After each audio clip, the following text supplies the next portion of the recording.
You're in the Paracast, the gold standard of paranormal radio. And now, here's Gene Steinberg.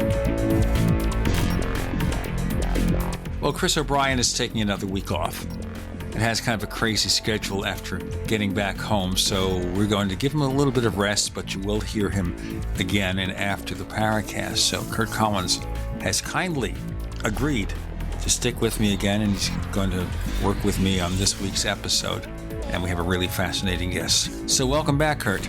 Thank you. I was surprised to be asked again, but glad to help out. Now, I want to remind everyone that we have a second radio show that we need to tell you about. Not the Tech Night Owl Live, my technology show. A second paranormal show called After the Paracast. After the Paracast is only available if you subscribe to the Paracast Plus. To find out more, you go to plus.theparacast.com, plus.theparacast.com. It entails a modest monthly subscription fee. So it's $5 a month, which means you get the ad-free version of the show, and you also get After the Paracast. You're paying like 62.5 cents for each if you go for the monthly deal. And if you go for a year, it's $50. If you go for 5 years, it's $175. And those who subscribe for a year or more get a free copy of Chris O'Brien's great book, trend-setting book called Stalking the Tricksters. From Chris O'Brien, the ebook version, it will be mailed to you after you sign up for a year or more with the Paracast Plus. Again, it's the only way to hear After the Paracast. Plus.theparacast.com. Now, we're digesting, Curt and I, the appearance last week of James Carrion. And whether you agree with him or not, whether you agree that the ghost rockets, and possibly Roswell, which is something he was strongly saying, that Roswell and the ghost rockets were done as a result of intelligence activities, not because we were visited by ET. Whether you agree with those suppositions or not, should we continually question everything we do? Because if we don't, the skeptics will, and sometimes they'll be right. What do you think, Curt? Well, I think that's a good point. And there are a lot of things that we have, there's a lot of information, but there's not a lot of hard data and evidence. And so some of the things that we've sort of stacked up as possibles, it's a very good thing to go back and examine them, see how they fit together. And Carrion's bringing up some very interesting points about the military intelligence, because they're involved one way or another in the investigation, the cover-up, or possibly, as he's saying, creating some of these situations that led to UFO reports. So, yeah, very well worth examining. And he may be wrong. He may be partly correct. But remember, he has also looked over thousands and thousands of documents where this behavior is actually written down. It's not supposition. It's not speculation. This stuff is written down. And inferences and conclusions can be made as a result of that. It's not something he just made up in his armchair one evening.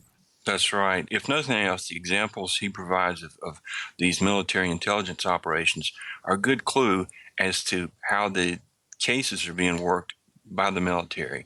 And you can go and you can check his material now, the conclusions he draws and the lines he draws between them. Now, that's something we can question. But I found some solid material there. It's very, it's interesting.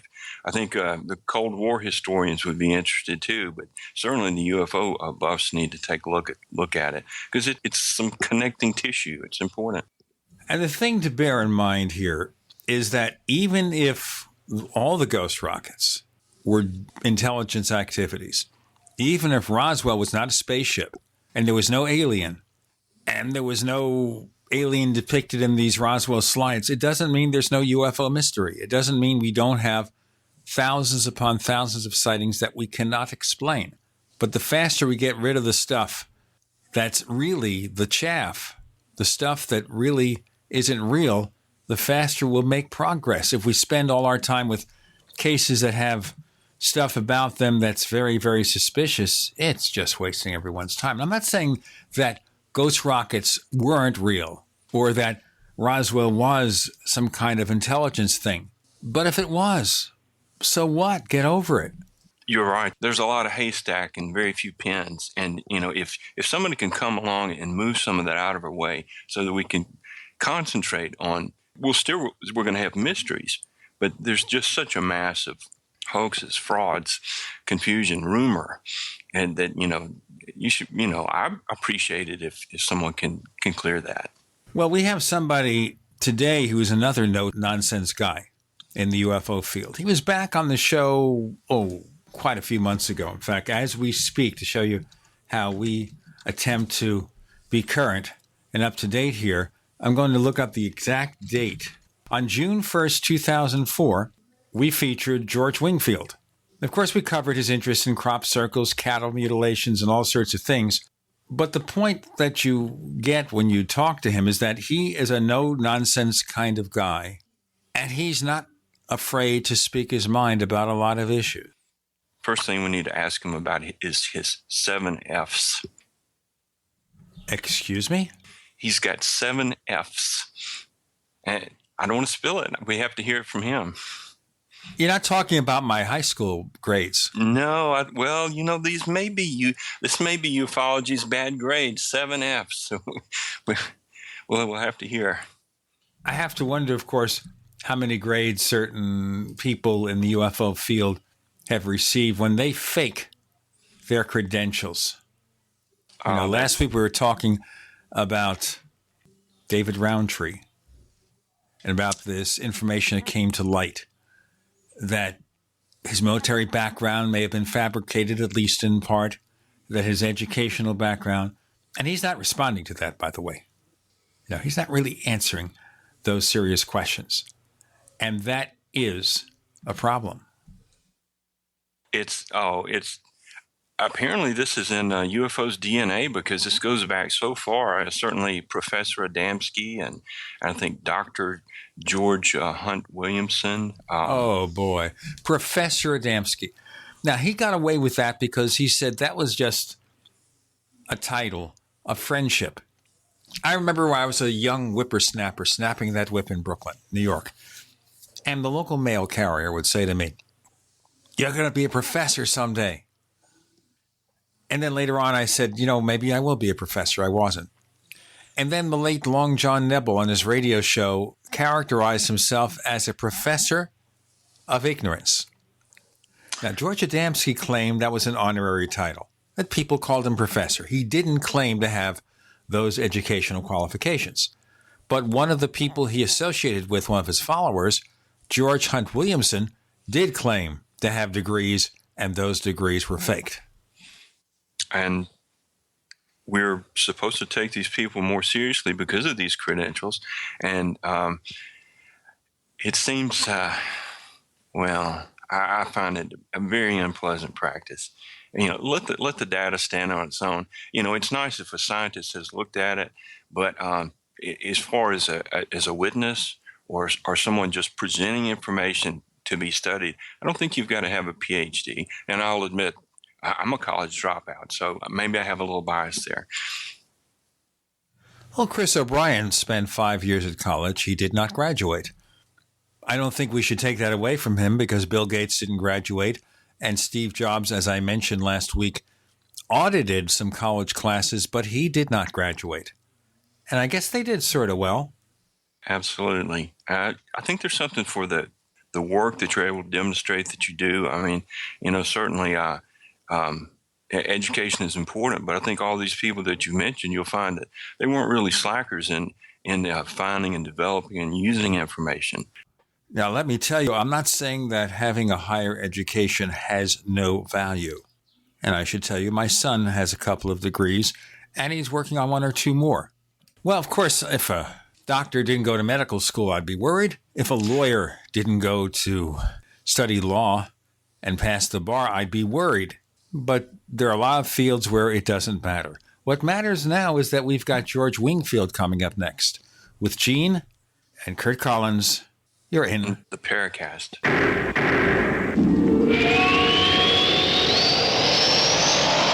Hi, Hi, Coast to Coast listeners. I'm Kay Zwirling from KSCO Radio in Santa Cruz. I'm 93 years old, and I'm a big fan of George Norrie because his topics and guests are fascinating and really get you thinking. George is just as bothered as I am by all the advertising you hear for toxic prescription drugs that make you sicker, not healthy. I prefer to give my body all 90 essential nutrients it needs for life to prevent disease, not compound it. My favorite complete supplement is Beyond Tangy Tangerine from Longevity, which I take every day along with EFA Plus and Beyond OsteoFX, which together are called the Healthy Start Pack. I recommend you go online to criticalhealthnews.com to purchase these products. That's criticalhealthnews.com or call 855-949-RADIO. Mike Stenerson for Midas Resources. At no time in history have precious metals been more important, certainly not in my 22 years in the industry. The dollar has lost over 90% of its value in the last 60 years. No fiat currency has ever survived the government printing presses. Ours is not immune.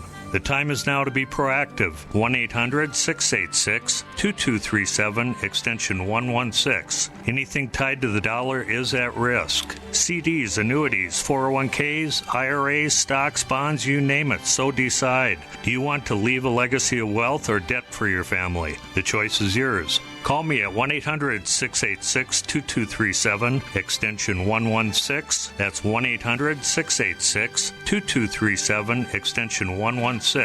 Be proactive, not reactive. Call 1-800-686-2237, extension 116. Hi, this is Steve Sanchez, and based on a recent study, it was found that 57 million Americans had legal issues over the last 12 months, but only 60% of those studied sought out the services of a lawyer. Why? In a nutshell, affordability. Well, my friends at Legal Shield have created a solution that can help you not if, but when you need an attorney. For as little as $17 per month, Legal Shield will provide you unlimited access to qualified attorneys at an accomplished law firm for advice and counsel on legal issues, no matter how serious or trivial. For over 40 years and with 1.4 million families across North America, Legal Shield can help you, the loyal GCN listener. Representatives are standing by now to answer your questions, so call them now at 1-855-340-SAVE. That's 1-855-340-7283, or visit them at lsprotection.com. That's lsprotection.com. Results will vary from case to case. Most people know that drinking pure high alkaline pH water is the most important factor in maintaining high energy and vibrant health. Most experts agree that the water you drink should be at a pH level of 8 or higher. AlkaVision Plasma pH drops combine a unique formula of the most alkaline minerals. Using plasma pH drops is the best way to make your water alkaline to help you get rid of acid and regain your health and energy. Simply put 10 drops in the water you drink to raise the pH to a healthy level. Alkalizing water helps your body rid itself of acidic waste and increases the oxygen content of your body. Disease organisms like bacteria, viruses, and cancer cannot survive in an alkaline high pH environment. Order your bottle of AlkaVision Plasma pH drops now by going directly to alkavision.com. That's ALKA Vision.com. Or call 269-409-1776. 269-409-1776 today. We'd like to hear from you. If you have a comment or question about the Paracast, send it to news@theparacast.com. That's news@theparacast.com. And don't forget to visit our famous Paracast community forums at forum.theparacast.com. On the Paracast this week, we welcome a return appearance from what we call the irrepressible George Wingfield. Now, we had him on, last year, summer of last year. And we had a fascinating time talking about a whole lot of interesting subjects. And before we go on, I wanted, George, to first welcome you back to the Paracast, but ask you if you formed any reactions yet to the claims from the former MUFON International Director James Carrion that the ghost rockets of the mid-40s were just intelligence activities. And he's also conveying the strong impression that Roswell was the same thing. What's your perception? Well, I read James Carrion's book, which is called The Rosetta Deception. And it's quite clear that there was a lot of deception was going on as regards deceiving the Soviet Union into thinking this or thinking that. I'm sure that that is a principal element or a very important element in the ghost rocket events of that time. As for Roswell, something definitely did crash at Roswell. I don't think anyone disputes that. And it then subsequently, the whole thing got hijacked by various interested parties, including people who wrote books about Roswell and people who claimed that this was definitely an alien flying saucer which crashed at Roswell. And of course, a lot of the material which was supplied to people like William Moore pointed in this direction. And that was, we know now that a lot of that was disinformation, which is coming principally from the AFOSI people in Kirtland Air Force Base, New Mexico, and also from the NSA people who were in on this huge deception, which was pulled on Paul Benowitz. Now, do you think here that there was a reason why suddenly, 30 years after the fact, William Moore, Stanton Friedman, suddenly they're getting all this information about Roswell? Nobody cared about Roswell for 30 years. No, you're absolutely right. And I think, in my estimation, I'm not an expert on Roswell. It was probably a mogul balloon, which was crashed on the Brazil Ranch there. If you read all the reports, it was very flimsy material. There was not a huge amount of it. And from the descriptions I've read, it sounds much more like a balloon train. That's a number of quite a large number of balloons all lashed together, like the mogul balloon. And that was a top secret project. And that's why it had to be sort of covered up. And people were told that this was a meteorological balloon, pretty ordinary sort of thing. And there was a lot of cover up and a lot of brushing all that under the carpet at the time, because it was a top secret project. Okay, 30 years on, we've got into a different sort of thing. And I think if you really want to find the reasons for why all that started coming out, you can read the book by Greg Bishop called Project Beta.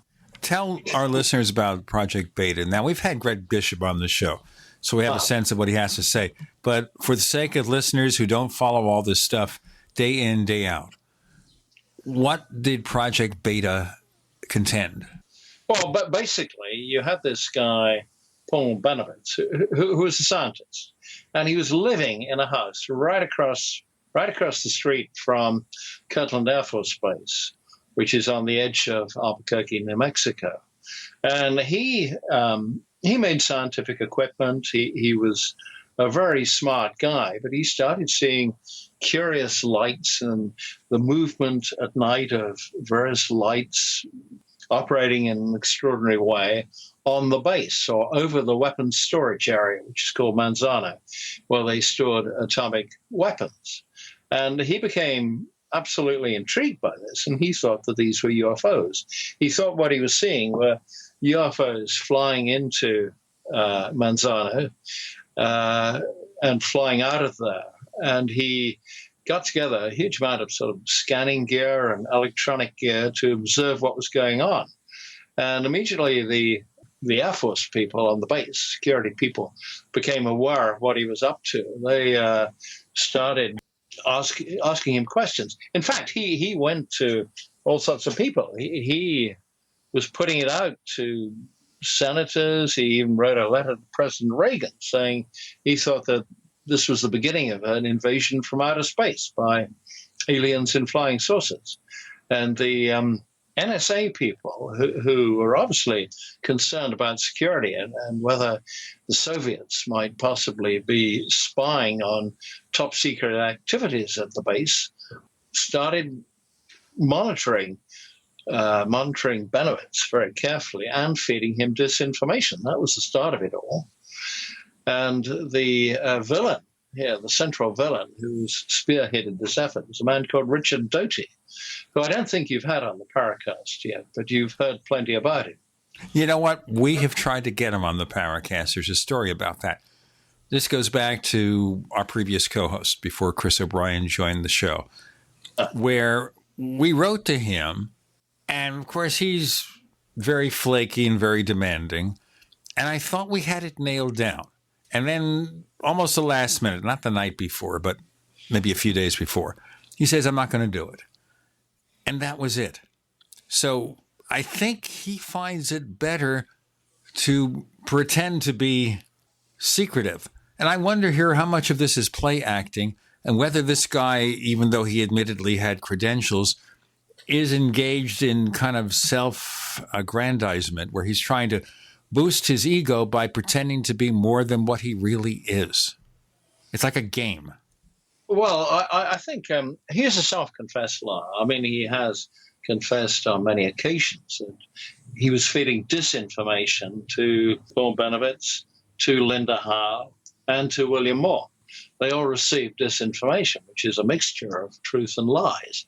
Of course, the trick is knowing how much is truth and how much is lies.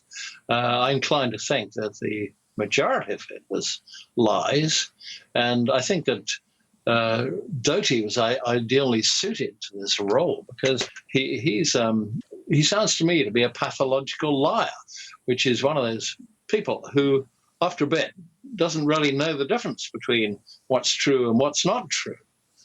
And he has been doing this for God knows how many years now. And I think he was also associated with the Project Serpo hoax, which appeared on the internet probably about 10 years ago, all of that stuff. Well, Project Serpo was one of these things where supposedly we had this foreign exchange program with the aliens, where we sent our pilots there and aliens came here and we exchanged technology. Now, if you read the stuff, I read some of that stuff, and I've got to tell you that it read as if it was a science fiction story written by an 11-year-old. They were talking about alien bathroom practices and things. I mean, it was completely silly. And before we get too silly, let me tell our listeners, we've got George Wingfield here. Our guest co-host this week is Curt Collins. More to come with Gene and Curt. You're in the Paracast. Great minds think alike. The network for the independent-minded. The Genesis Communications Network. GCN. Is there a secret UFO agenda?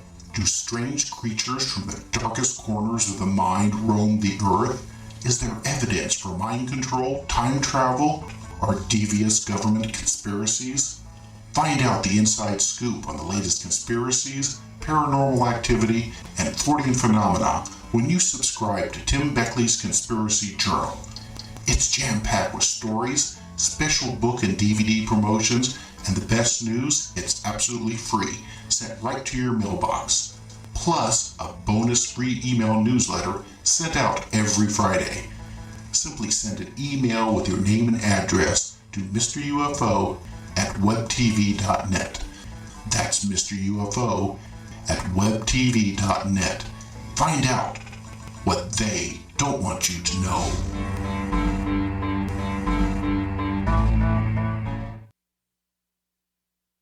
Did you know that drinking pure, high-alkaline water is one of the most important factors in maintaining high energy and vibrant health? Most experts agree that the water you drink should be at a pH level of 8 or higher. AlkaVision Plasma pH Drops, available only at alkavision.com, combine a unique formula of only the most alkaline minerals. AlkaVision Plasma pH Drops alkalize your water, ridding the body of harmful toxins, and helps you regain health and energy. Alkalizing your water by simply adding 10 drops of AlkaVision Plasma pH Drops helps helps the body rid itself of acidic waste, increases oxygen content, and raises the pH of your body to healthy levels. And bacteria and viruses cannot survive in an alkaline high pH environment. Order your bottle of AlkaVision Plasma pH drops for only $29.95 at alkavision.com. That's ALKAvision.com. Or call 269-409-1776. 269-409-1776. Alkalize your body. Supercharge your health at alkavision.com today. By now, you may have heard a bit about Bitcoins. But did you know Bitcoins are now over an $8.5 billion market? And did you know that over 65,000 businesses now accept Bitcoins? Listen, if you're already earning Bitcoins or trying to make money in the Bitcoin market, you've got to know bidbit.co. Why? Because bidbit.co is where you can easily receive Bitcoins by selling and auctioning off your own personal items or promote business products and services for Bitcoins. You heard right. Whether personal or business, you can now buy, sell, and auction your products and services quickly, easily, and securely for Bitcoin at bidbit.co, the first and only marketplace website to offer BidBit Escrow, a proprietary technology which gives buyers and sellers security and peace of mind because all transactions are protected. Start today. It's free to join, free to post, free to auction, and free to bid at bidbit.co. Buy, sell, bid, or auction everything Bitcoin. That's www.bidbit.co, bidbit.co. Don't complain about your cable bill going up and up and up. Do something about it. Grab a pencil and jot down this special number, 1-855-905-MY-TV. The more cable TV rates go up, the better digital satellite TV looks. Say goodbye to the cable guy and get more of your favorite channels in 100% digital quality for less money. Call 1-855-905-MY-TV. Sign up for packages starting as low as $19.99 and there's no equipment to buy. You get free HD TV upgrade, a free DVR upgrade, and free professional installation. You control what you watch when you watch it. Record your favorite shows. Pause and rewind live TV. Even skip the commercials. Watch local channels too. At just $19.99, what are you waiting for? Pull out your major credit or debit card. Call 1-855-905-MY-TV. 1-855-905-MY-TV. Say goodbye to the cable guy. Cut costs and get more. 1-855-905-MY-TV. 1-855-905-MY-TV.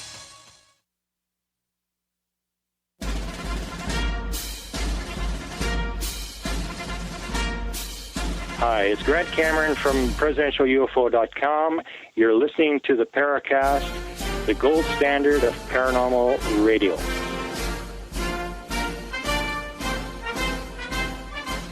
George Wingfield is here. Curt Collins is subbing as guest co-host. Chris O'Brien will be back on after the Paracast and also on next week's show. We've got George Wingfield. We're talking about the Mirage Men, Project Beta, the presence of intelligence people running around, particularly in the 1980s. And you wonder here, and the thing that bothers me is, even though we know there is so much fakery going on, why some people in the UFO field are adamant that with Roswell, it had to be real no matter what. Sure, that's a lot of people who put their whole reputation and everything on Roswell. Stan Friedman being one of them, of course. Back then, Kevin Randle, William Moore, everybody thought Roswell was real, and that's was their starting point. But they've all gone in different directions. Obviously, Stan Friedman and Linda Howe will make a stand on Roswell, and they say it was all real. They have to, because they've been doing this for many years now, and if they concede that that was all nothing to do with alien spacecraft crashing near Roswell, no one's going to believe anything they say anymore. Also, you wonder about things like Roswell slides to keep it alive. Well, Roswell slides, I haven't read about this, but this is a fairly recent thing, is it not? Which claim to be, photographs of crashed disk at Roswell? Is that what we're talking about? No, we're talking about here 2 slides found in someone's home in Sedona, Arizona, years after the fact, Kodachrome slides, taken on an emulsion that was probably made in 1947, doesn't say when the photos were taken. Supposedly like an alien autopsy thing where you see an alleged alien creature. All right? Okay, but the alien autopsy was a complete scam. It was completely fraudulent. It was commissioned by Ray Santilli. And I give you another connection between the alien autopsy and what we've got to now with Mirage Man. This is something which a lot of people probably don't know on the Paracast, is that Mirage Man is an excellent documentary, and I absolutely follow and agree with the main thrust of it. Okay, Mirage Man, which I think you discussed already on the Paracast, was an excellent documentary about the disinformation project which was coming out of Kirtland Air Force Base and deceived so many people, headed by Richard Doty, who's the central character. He's the villain, if you like, but he's also the central character in this documentary. And the reason the director of Mirage Man was John Lundberg, which is probably not a name that many people in this country know about. But what Richard Doty was doing, disinformation, false information, and deception, is exactly what John Lundberg has been into for over 20 years now. John Lundberg was one of the most prominent British crop circle makers, and he spent years making very elaborate crop circle formations and fooling a lot of people who thought they were genuine or they'd been made by aliens or, I don't know, angelic agencies, whatever. Okay, this is something which really turned him on. It's rather like being a magician. You know, something extraordinary and miraculous appears in the crop fields, and a lot of people are taken in by it. Well, John Lundberg didn't stop there. He went on to, he forged a lot of UFO photographs, which he ran by all sorts of UFO believers, and of course, many of them believe what he was saying. And then he was closely involved in the alien autopsy film from 1995. He played a major role in making that alien autopsy film for Ray Santilli, who he knew very well. And he was suddenly behind the camera. He may even have been in front of the camera in the alien autopsy in some of the scenes where you had a surgeon who was completely sort of covered in some cloak to obviously to stop him picking up anything nasty from the supposed alien bodies. So can we consider here, George, that perhaps the Roswell slides is trying to resurrect the joys or the horror or the annoyances of the alien autopsy to bring it back for a 21st century audience? Yes, I'm sure that someone has probably forged them. I can't say that for certain because I haven't seen them. I haven't even looked at them or seen what's depicted. But it sounds remarkably like the alien autopsy thing.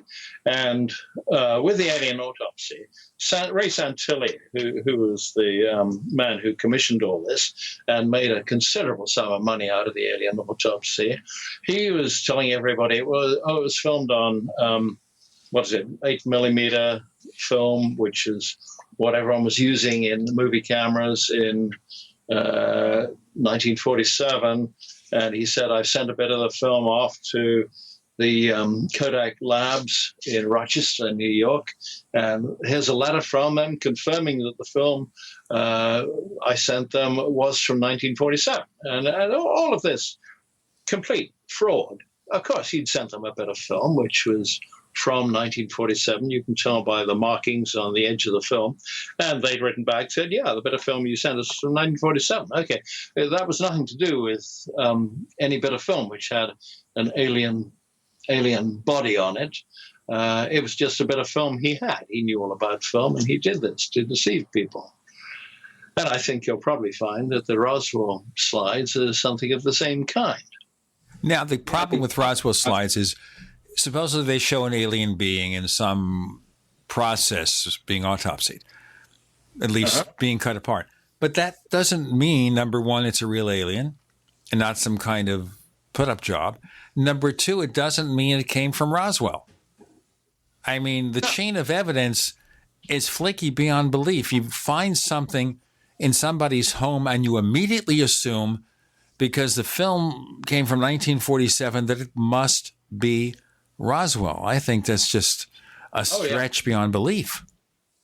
Well, it sounds so remarkably similar to the scam which was being pulled by the alien autopsy, the supposed alien autopsy, that one might even speculate that the man behind it was one of the same men who did that. And there you might have the name John Lundberg. He's never admitted it, but I know perfectly well from what I saw at the time that he was involved in making the alien autopsy. Well, here's the thing that bothers me here about things like this, hoaxes like this. And I think no matter what they're saying now, they're just trying to oversell it. They're going to have to really produce a lot of evidence to show this is more than just a picture of something from anywhere. I worry here what percentage of things that go on in the UFO field are the same thing, disinformation, hoaxes, etc. And how can you even take the subject seriously when you got all this stuff going on? Or is this just something you sprinkle into the mix so people won't pay attention to the real evidence? You say disinformation, but I think all you have to do is look on YouTube these days and you find endless bits of video and still photographs and goodness knows what of faked UFO footage, faked UFOs, just any amount of it. And people like doing that. They like putting this sort of stuff up there because they deceive people. It's almost like an addictive drug. Okay, my God, we took in all these people who think this is a genuine UFO or this is a genuine alien body. And I think you just get more and more and more of this. And I think your Roswell slides are probably exactly the same thing. We're about a month away from the alleged event in Mexico City where we'll find out what's going on. Or maybe we won't find out anything. And what about the people who pay for that event? Can they get their money back? George Wingfield with Curt Collins, Gene Steinberg. You're in the Paracast.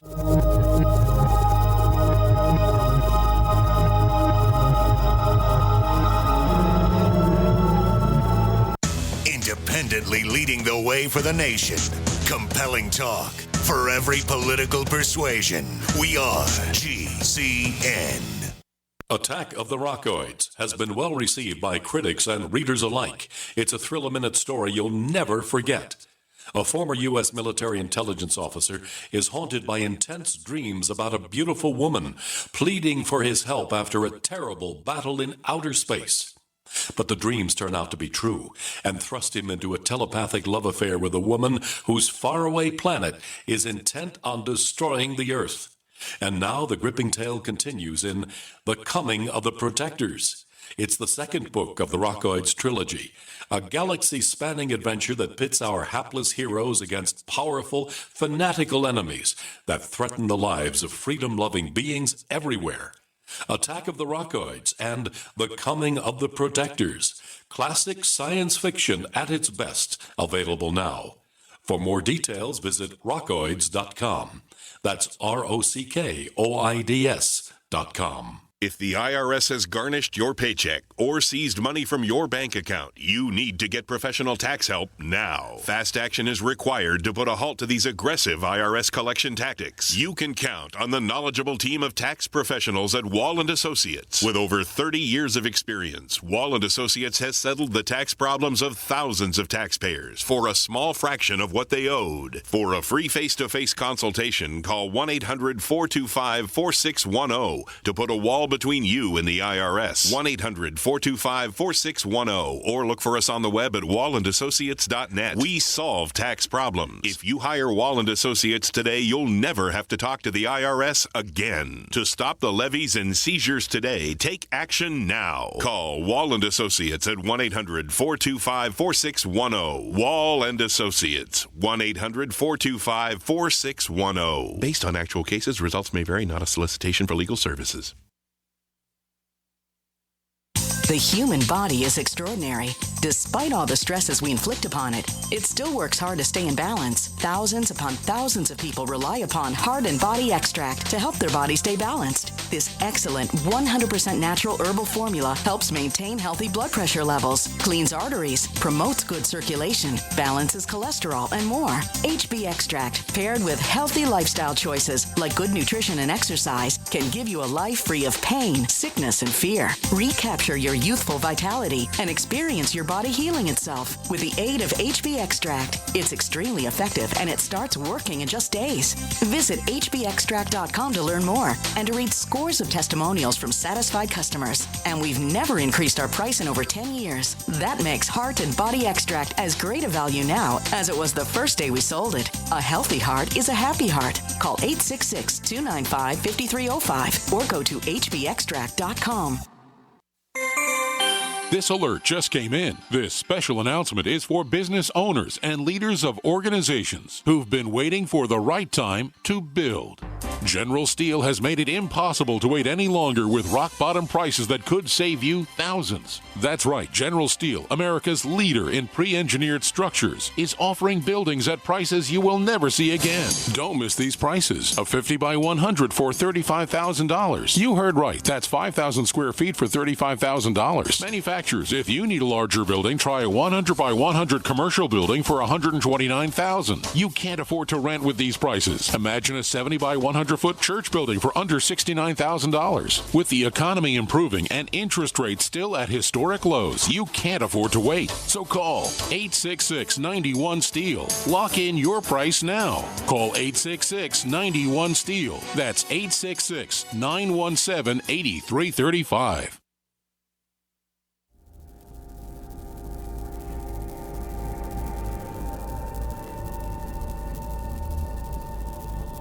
This is Robert Hastings, author of UFOs and Nukes, and you're listening to the Paracast, the gold standard of paranormal radio.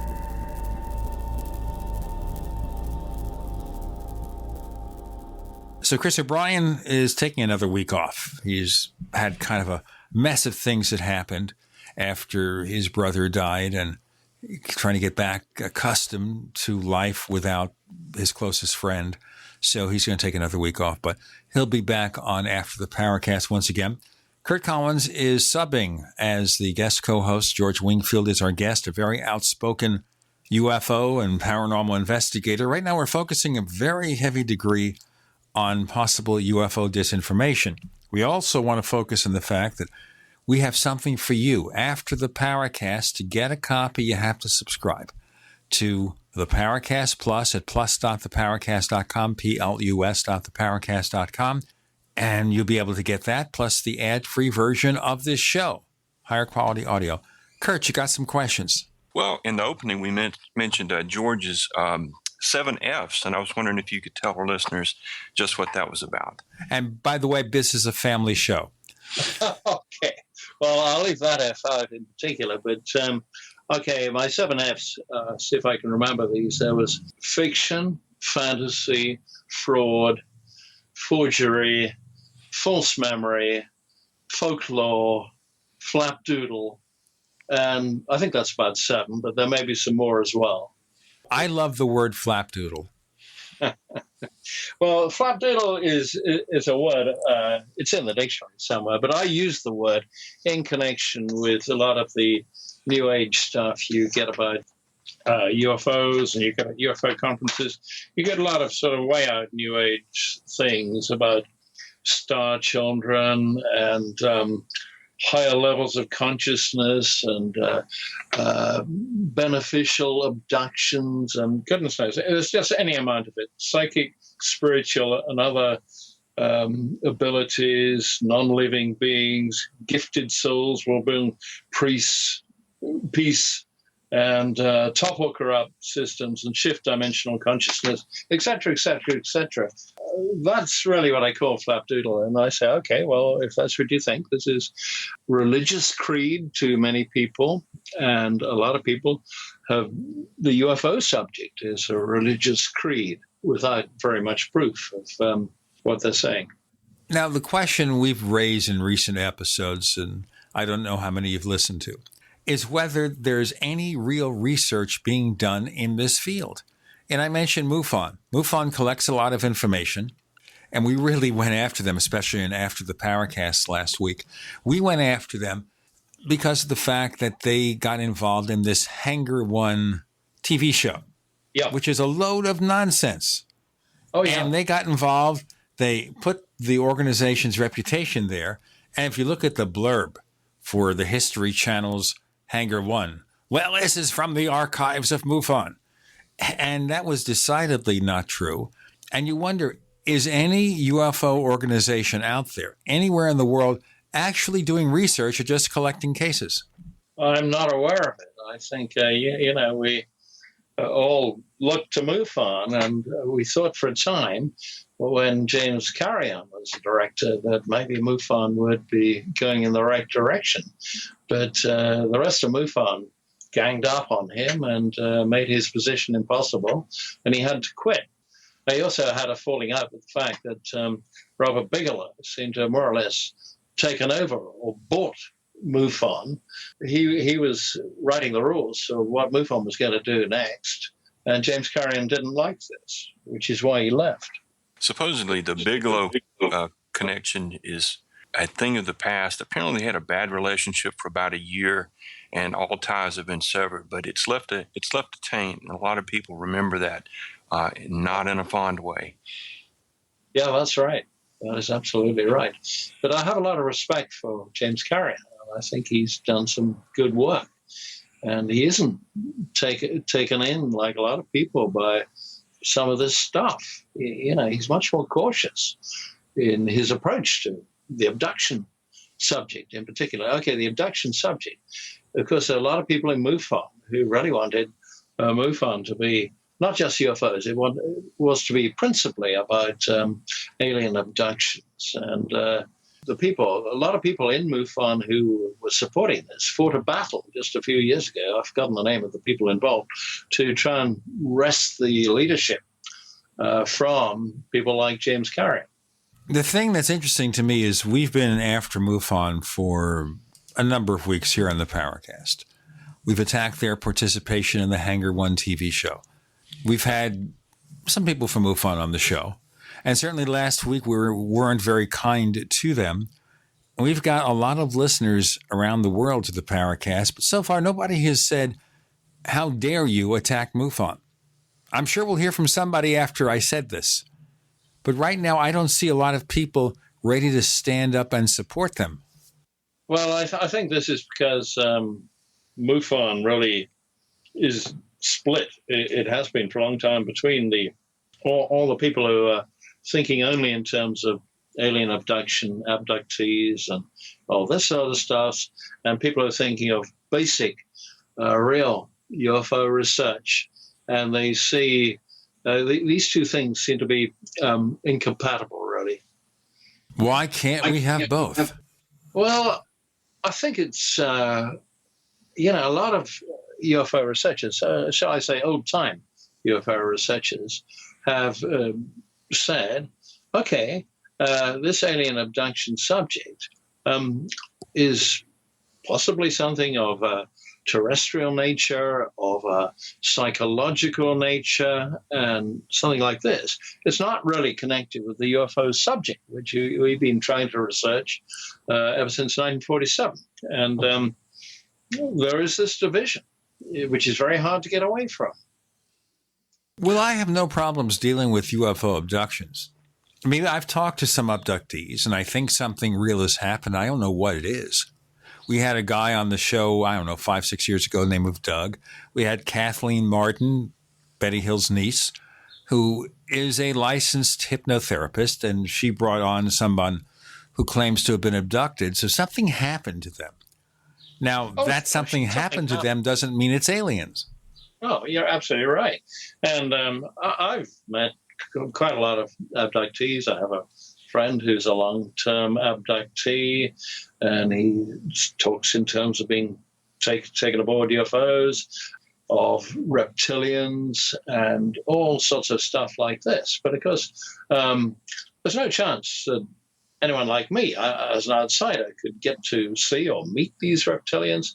So I think the vast amount of this is stuff going on in his head. And then stuff going on in your head gets, maybe if you have hypnotic regressions, this one comes out and it forms into some kind of a memory. And I think a lot of abductees absolutely believe what they say has happened to them. But I don't think it was a physical thing which happened to them. I don't think they were physically taken up into a UFO and probed or impregnated or anything of that kind. I think that is in their heads. You think that's true in every case? Well, I don't want to make any complete generalization. I will only speak about cases I know about, and I will only venture an opinion on cases I know about if I don't have any hard facts. But every time I say to the abductees, okay, well, show us some evidence, show us some photographs, show us a piece of a flying saucer, which maybe you've brought back, or something of this kind. And because they never have it, they're always seeking to validate the fact that their abduction was a real physical event. But as far as I can see, none of them have ever succeeded in doing that to the satisfaction of any serious UFO researcher.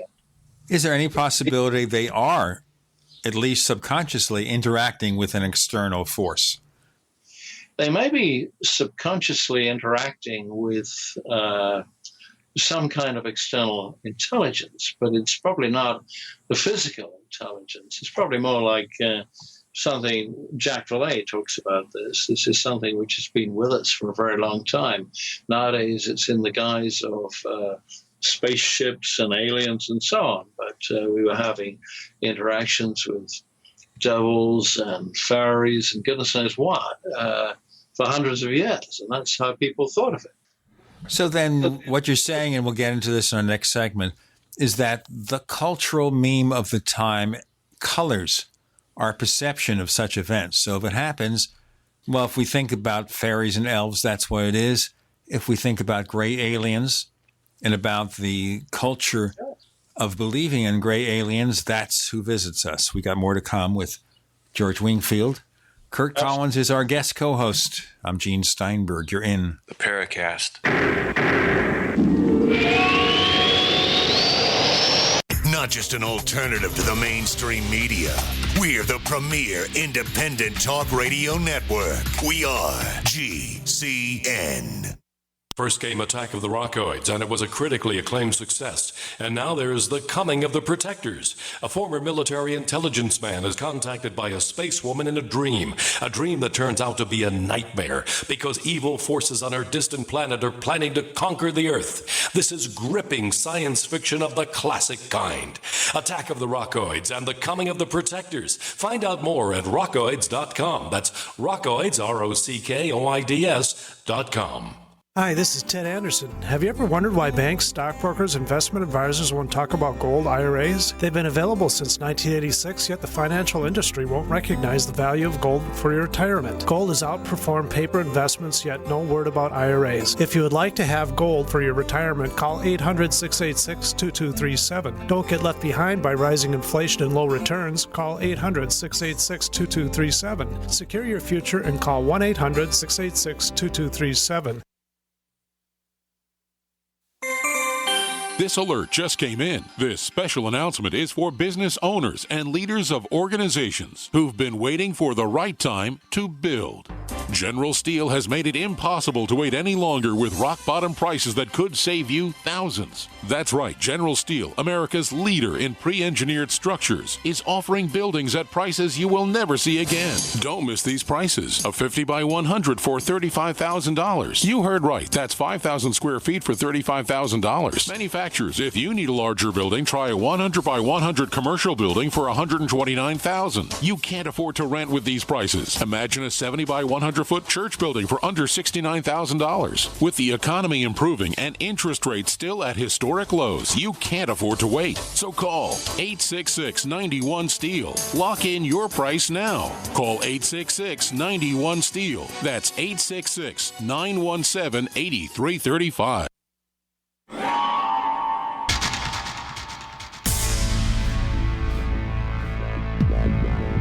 Welcome back to the Paracast, the gold standard of paranormal radio. And now, here's Gene Steinberg.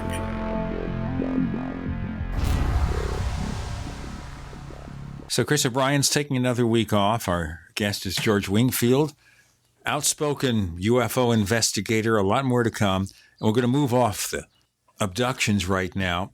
And I want to get into something that's Curt Collins' territory, and that is Cash-Landrum. Now, Curt has accumulated a lot of information. It's been on the Paracast. And we've also mentioned the fact that this case occurred in December 1980, Rendlesham Forest, UK, December 1980. George, what perceptions do you have of a connection between the two? And I'll ask Curt to follow up after that. George? Well, I was going to make a connection between three things, not just Cash-Landrum and Bentwaters, Rendlesham Forest, but everything which was going on in 1980 at Kirtland Air Force Base with Paul Benowitz and all of that stuff, including disinformation and a lot of activity by the NSA and AFOSI at Kirtland.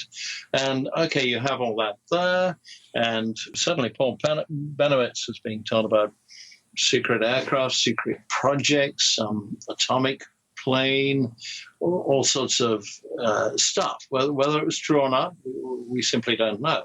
And there was the indication from people like Doty that a lot of this was happening up near Dulce, and all of this is in Project Beta.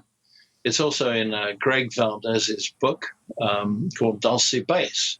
Now, a lot of that was false, and it was disinformation. There were things going on indeed, but it was disguised as maybe alien stuff. Then we get to Cash-Landrum.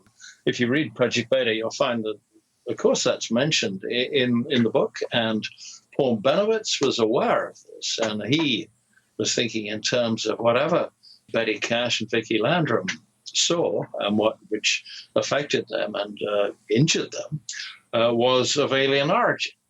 Well, I don't think it was of alien origin. I think it was of U.S. military origin.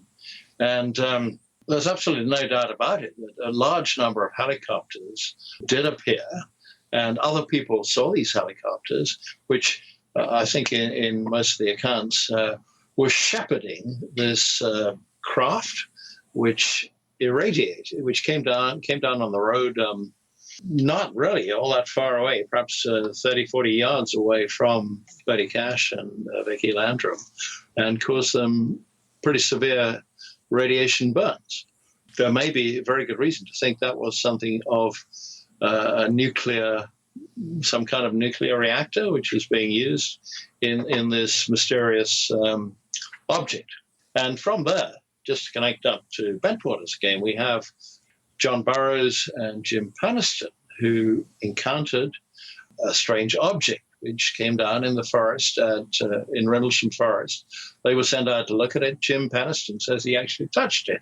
And a lot of what's been written about Rendlesham Forest in that episode in recent years is that John Burroughs and Jim Paniston have been unable to get their medical records from that time when they were serving on that base in December 1980.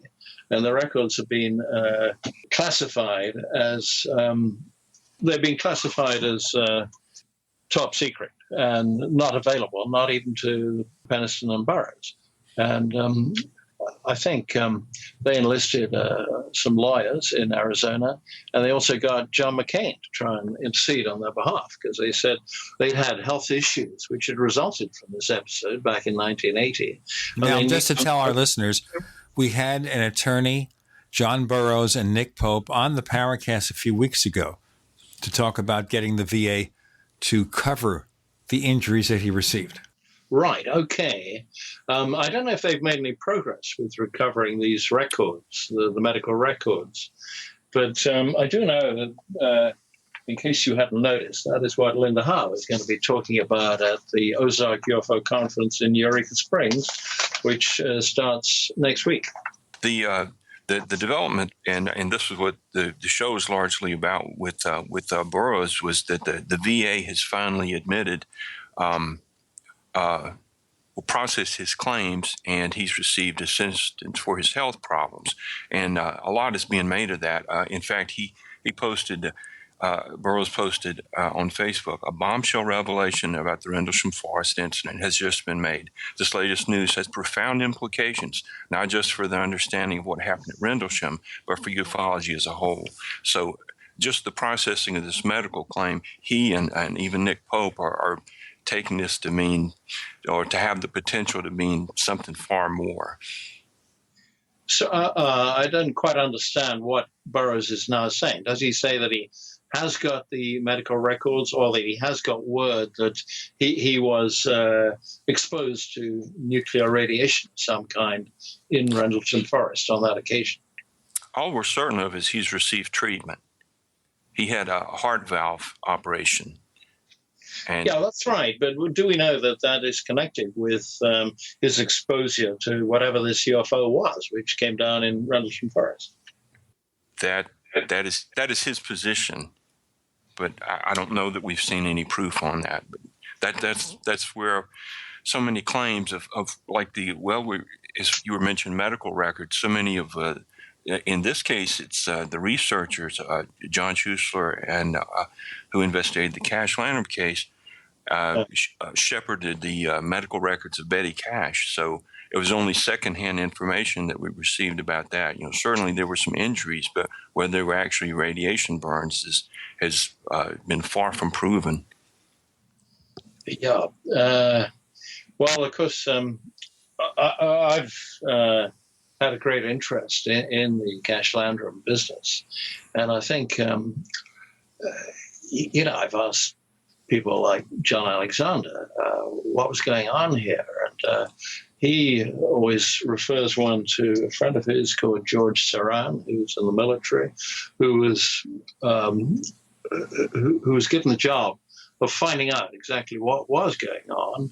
And he investigated every possible military outfit, Army, Air Force, whatever, which could have supplied the 23 helicopters which Betty Cash and Vicki Landrum saw with this object. And George Saran came back and said, well, these helicopters do not belong to any military unit that we can see. So the injuries to Cash and Landrum are really not the responsibility of the U.S. military or U.S. government, and we're going to wash our hands of it, and that is that. But that is simply not true. I don't know if you saw an episode in UFO Hunters, Bill Burns' show, and this was possibly last year, or it might have been the year before, but anyway, you could probably find it out there on Netflix or somewhere. And Bill Burns had got hold of a written note, which is in the handwriting of George Saran. And it said that 100 helicopters landed at John Gray Airfield near Fort Hood in Texas that very night. 100 helicopters. So some extraordinary operation or rehearsal was going on. And the U.S. military chose to deny it. And Bill Burns confronted George Saran on camera and said, look, here's this note. It's in your handwriting. What do you say? And Saran was obviously highly embarrassed, and he just sort of stonewalled and said, well, I don't know. I really don't know. I know nothing of that. Well, that's very interesting, and we're going to have to figure that out in the next segment as we explore all these crazy things going on in connection with that case. With George Wingfield, Curt Collins is our guest co-host this week. I'm Gene Steinberg. You're in the Paracast.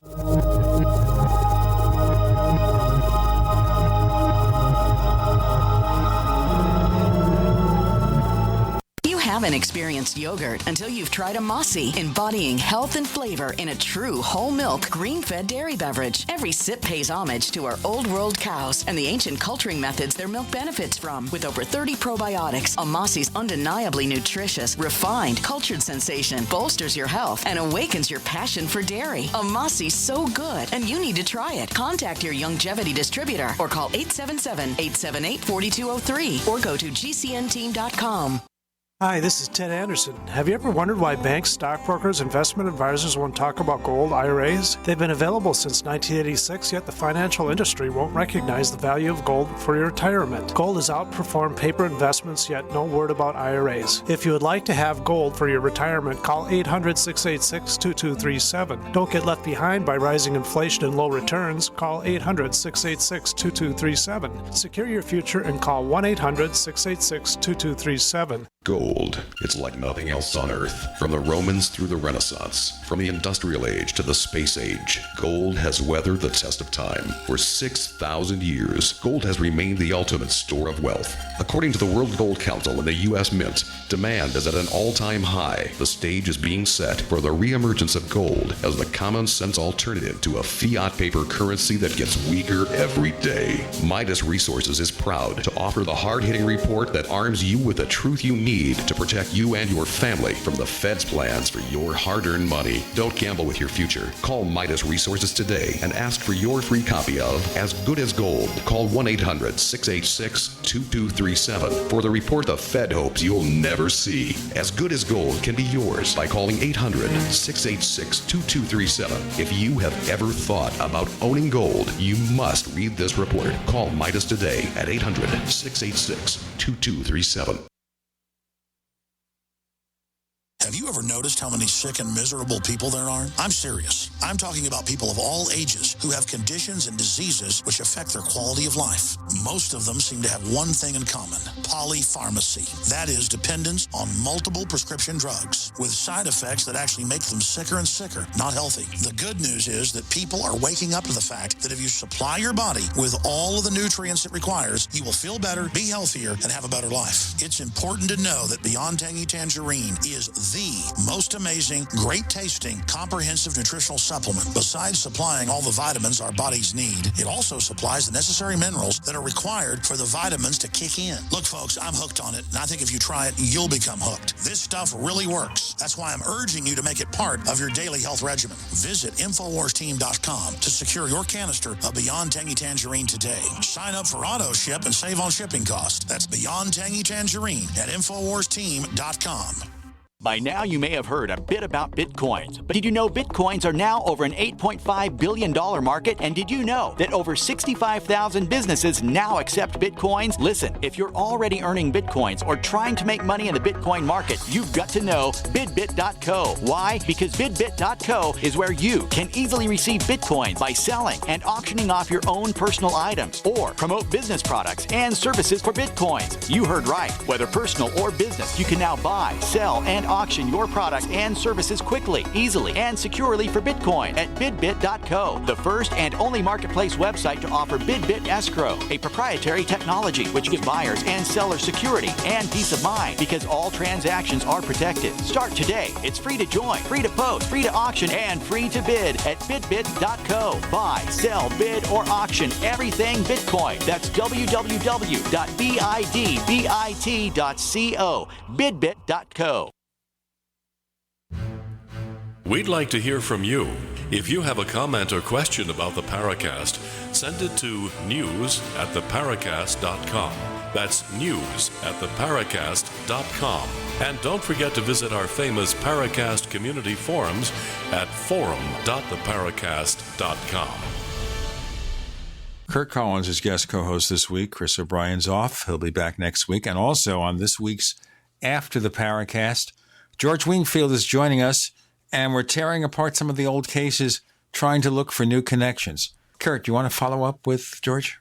I have a brief statement. I think I have the explanation for that 100 helicopters memo. George Soran was a note taker, and during his conversation with John Schuessler, that was a statement he was repeating from John Schuessler, that a base spokesman had given to him as an example, that sometimes 100 helicopters. So I think that this is actually something that has snowballed as a myth, but that doesn't mean that there weren't helicopters there. But I think this particular thing is an example of, I think, some selective UFO reporting in the case of John Schuster, because I'm sure he was fully aware of this and it chose not to highlight it because the document was simply too good not to use. So, okay, well, I accept what you say, Curt. The note, I believe, was dated 29th November 1980, which was the date of the Cash-Landrum Incident. I remember that I think it was Betty Cash or Vicki Landrum said they could clearly see United States Air Force written on at least one or two of these helicopters. So the scenario which various people have suggested, okay, this was some kind of a virtual reality which was implanted on Cash and Landrum, and it was nothing to do with the U.S. military. That doesn't ring true with me at all. I think it was everything to do with the U.S. military. And I will also suggest what sort of thing this strange flaming object was, which did so much damage to poor Betty Cash and Vicki Landrum. People don't remember. People don't even think about the political situation in 1980. And this was during Jimmy Carter's presidency. It was just coming to an end. During 1980 was the time of the U.S. hostage crisis in Iran.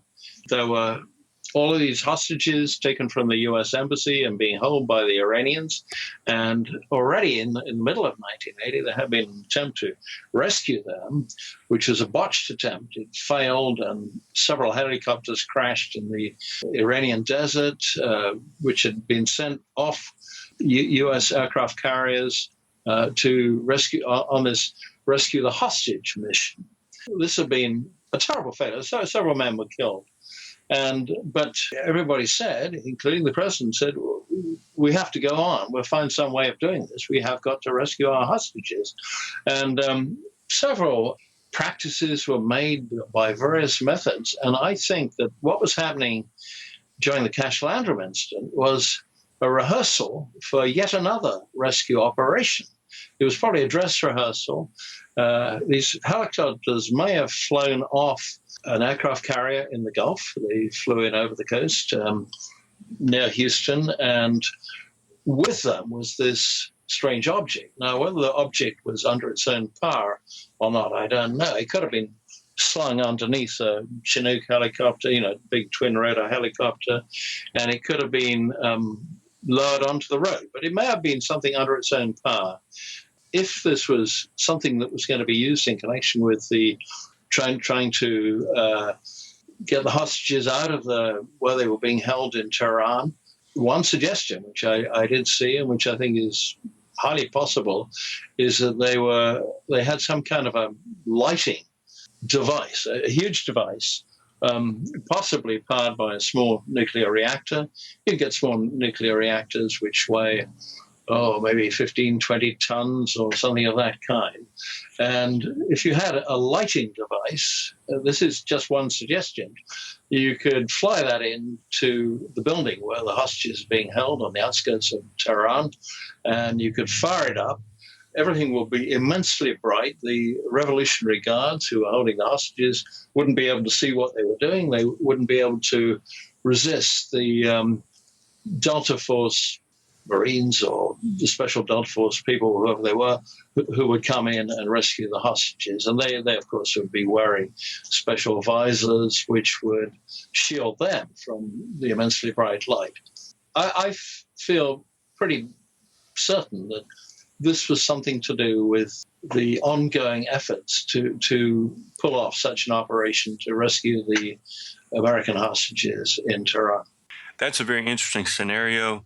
And I've been looking pretty hard at trying to find any evidence. I did find someone who served with the helicopter unit a bit later, and he discussed some of the techniques and things, but there's yet to be a really good connection. And if the device was built, there would be some trace of manufacture or the engineers or something. Usually there's a long period of development.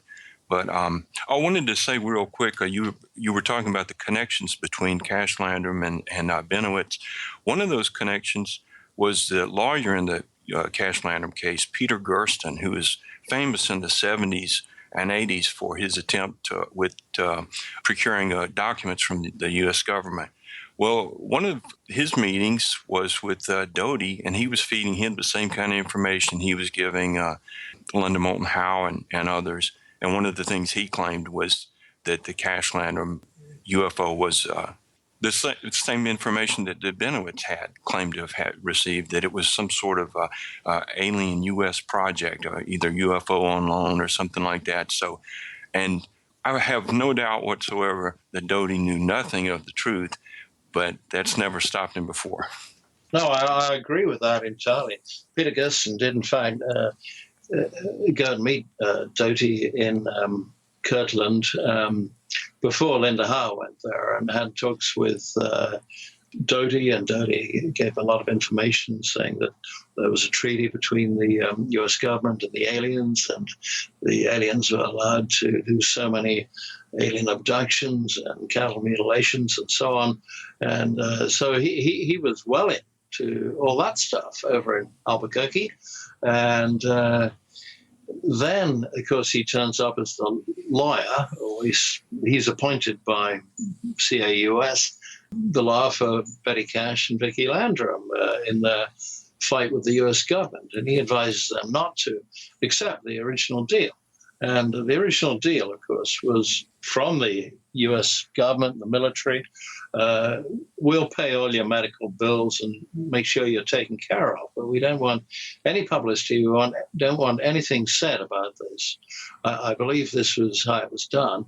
Peter Gersten said, no, I think, they're fooling you. We've got to have this out. We've got to fight this. And you should give millions of dollars damages from the government, because clearly the government are responsible. Even if it was an alien spacecraft which the government was using in exercises, the government's still responsible. And this is what Peter Gersten said.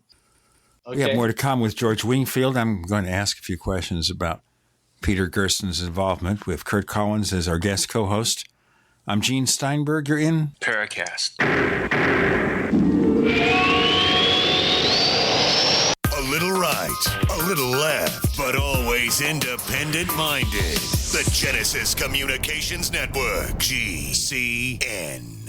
Graphic Converter is the image manipulation tool for the rest of us. It does not use any database. You get full control of all your files. Want to view the images of a folder? Drag it into Graphic Converter, and a powerful browser opens up to show your image files. You could use it for slideshows. You could use it to import images from digital cameras or from scanners. Need to do some image editing? You can do that too in Graphic Converter. Also print catalogs. Convert from so many formats I can't even list them. Download now to see if Graphic Converter is good for you, like 1.5 million other users. Guess what? You could save money when you buy Graphic Converter. Use the coupon code Night Owl. Use the coupon code Night Owl to get a special price for Graphic Converter. Go to lemkesoft.com. That's LEMKEsoft.com. lemkesoft.com. LEMKEsoft.com.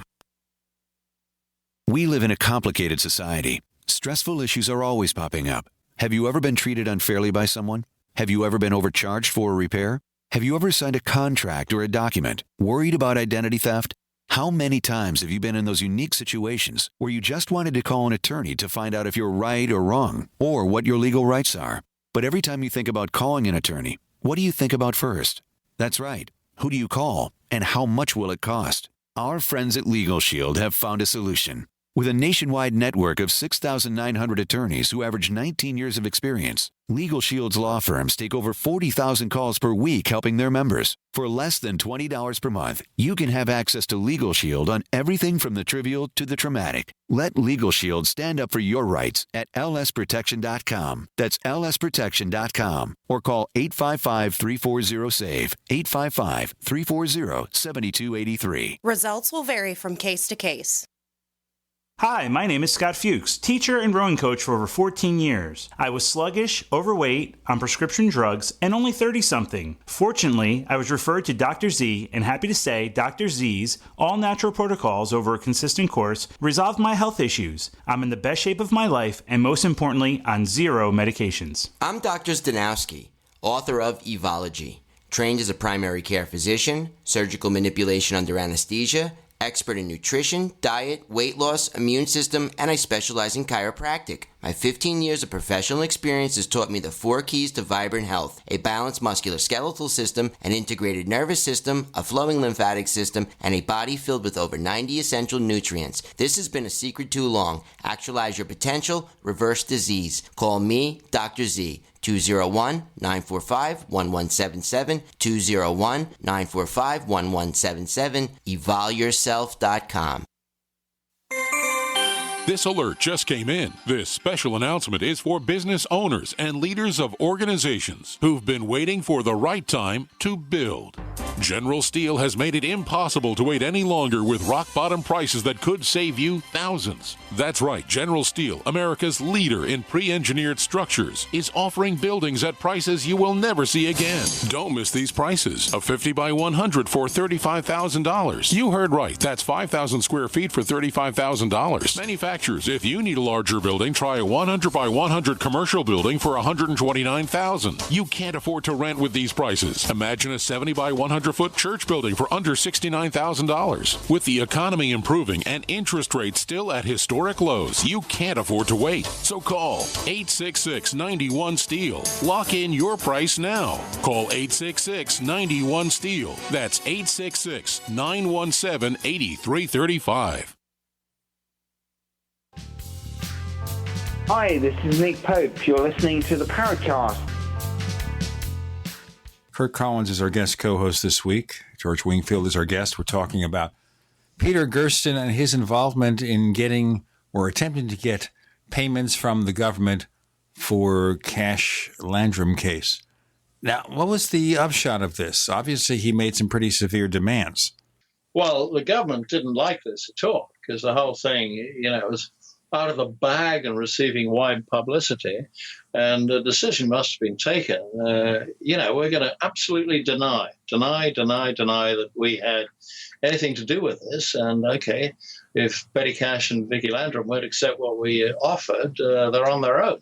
And so when eventually Betty Cash and Vicky Landrum said, okay, well, we'll agree to your original deal about medical expenses. Apparently, the government people said, what deal? And, by that stage, they just pushed them away. And that was where it was left. They're both dead now, of course. It sounds like one of those situations where the offer is on the table for just so long, take it or forget about it. Now, I knew Peter Gersten casually, and the last I heard from him was several years ago, where he said in a blaze of glory he was going to off himself at some point in time. Don't know if he ever did. Never heard anything further about it. Either of you? Yes, I do. Peter Gersten lives in Sedona. As a lot of these people live in Sedona. John Burroughs lives in Sedona. And when the world was due to come to an end, I think this would have been December 21st, 2012. Was the most recent ending of the world. Peter Gersten said he was going to go and stand on Bell Rock, which is one of these sort of psychic power centers close to Sedona, and he had predictions that some chasm was going to open up there and he was going to throw himself into it. Well, I think he stood up there all day long and nothing happened, and of course the world didn't come to an end, as we all know. And even then, we haven't heard much of anything from Peter Gersten since then. I think he'd be a fun guest to come on the show. I do know him. Maybe we'll make an effort to have him explain why he's still here and why he's still alive. I don't know him at all, but this is the story here, and I'm sure he's a great guy. Before we move away from 1980, you mentioned the military intelligence connection to both Cash-Landrum and the Bentwaters case, and I think I missed it if we mentioned just what that was in the Bentwaters case.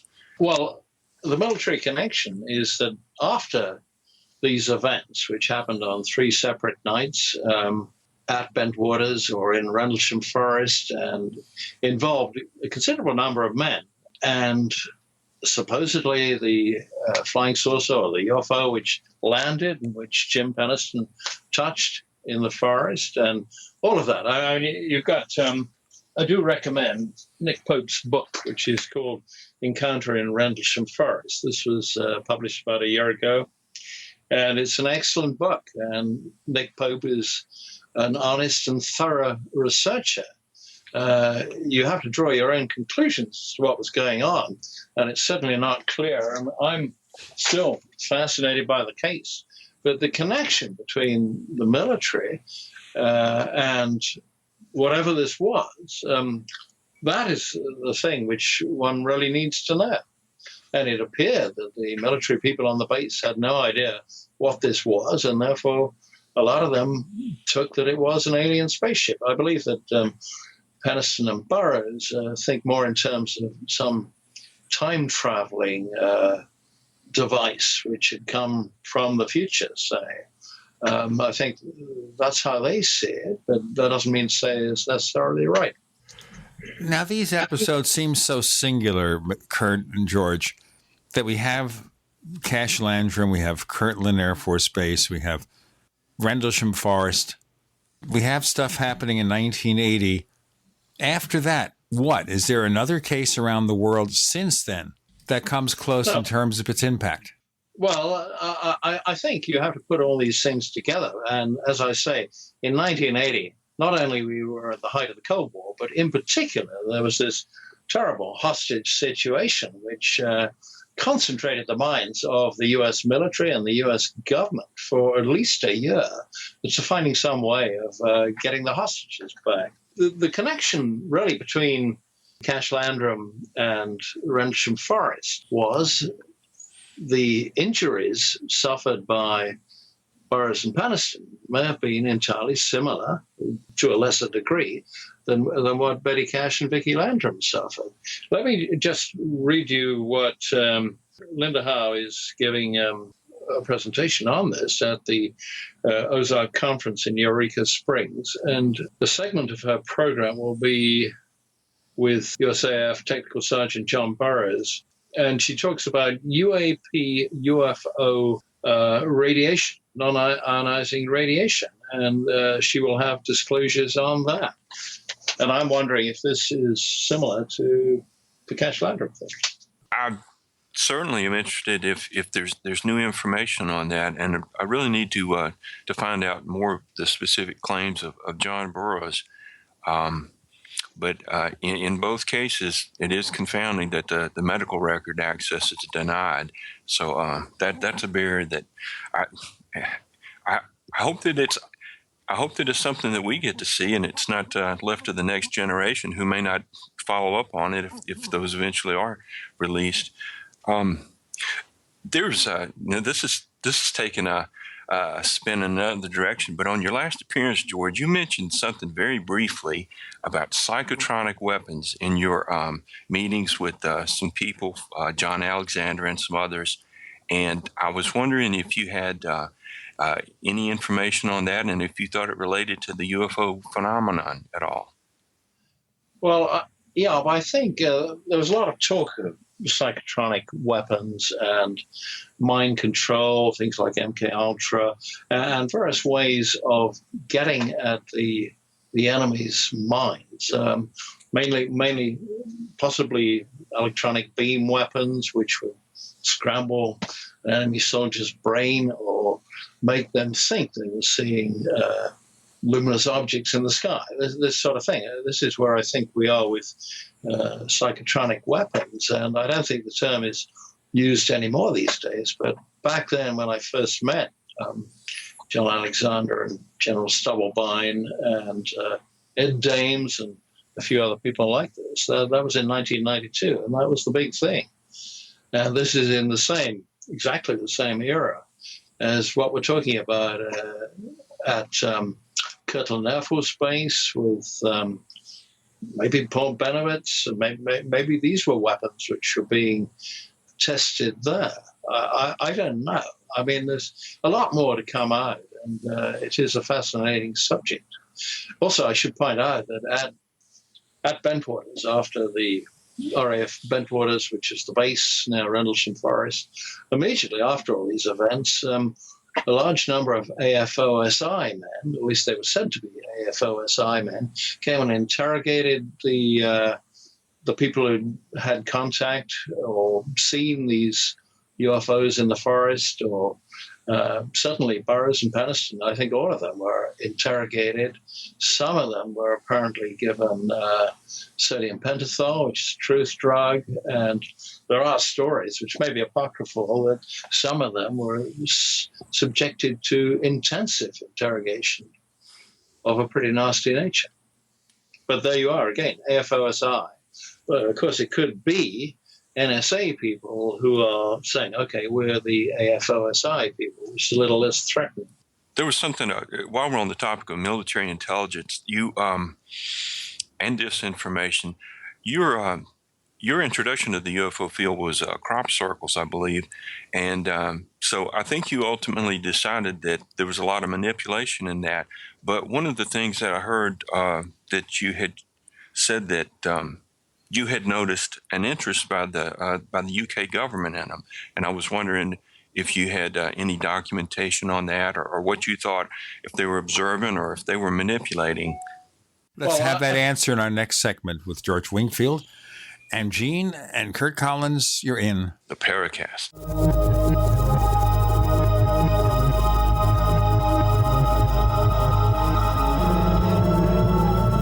We are the premier independent talk radio network, the Genesis Communications Network, GCN.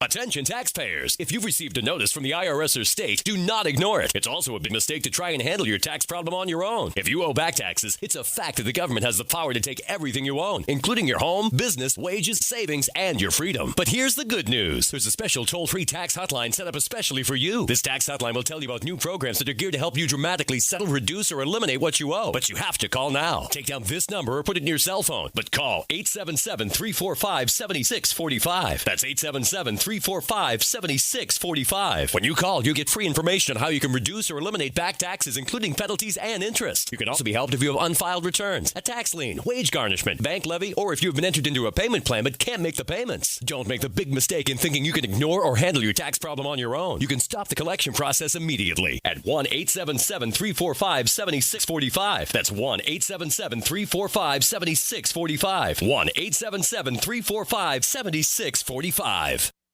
Most people know that drinking pure high alkaline pH water is the most important factor in maintaining high energy and vibrant health. Most experts agree that the water you drink should be at a pH level of 8 or higher. AlkaVision Plasma pH drops combine a unique formula of the most alkaline minerals. Using plasma pH drops is the best way to make your water alkaline to help you get rid of acid and regain your health and energy. Simply put 10 drops in the water you drink to raise the pH to a healthy level. Alkalizing water helps your body rid itself of acidic waste and increases the oxygen content of your body. Disease organisms like bacteria, viruses, and cancer cannot survive in an alkaline high pH environment. Order your bottle of AlkaVision Plasma pH drops now by going directly to alkavision.com. That's ALKAvision.com. Or call 269-409-1776. 269-409-1776 today. As the New World Order continues to tighten its grip on every facet of our lives, we're all asking ourselves, how can we maintain our independence? The answer is clear. Get prepared, and you get prepared now. Now the only question left is, where do we begin? My Patriot Supply is here to help. Call 800-247-3070 to get started with your 72-hour emergency food supply for only $10. We're even covering the cost of shipping. Are you willing to rely on the government and FEMA in the event of an emergency? Call 800-274-3070 to get started with your 72-hour emergency food supply for only $10. You won't be able to find this deal online, and there is a strict limit of 4 per caller, so don't wait. Call now, 800-274-3070. That's 800-274-3070. Call right now.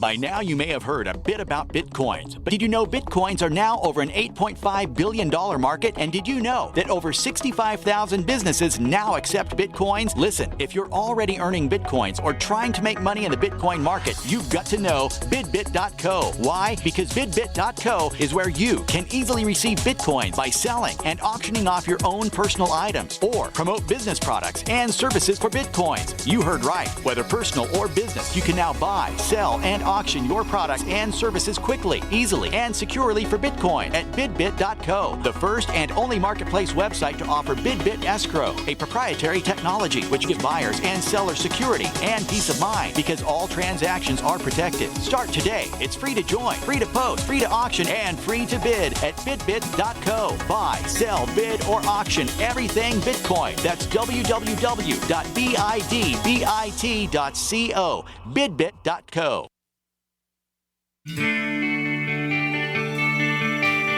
This is Jerome Clark, author of the UFO Encyclopedia and other books. You're listening to the Paracast.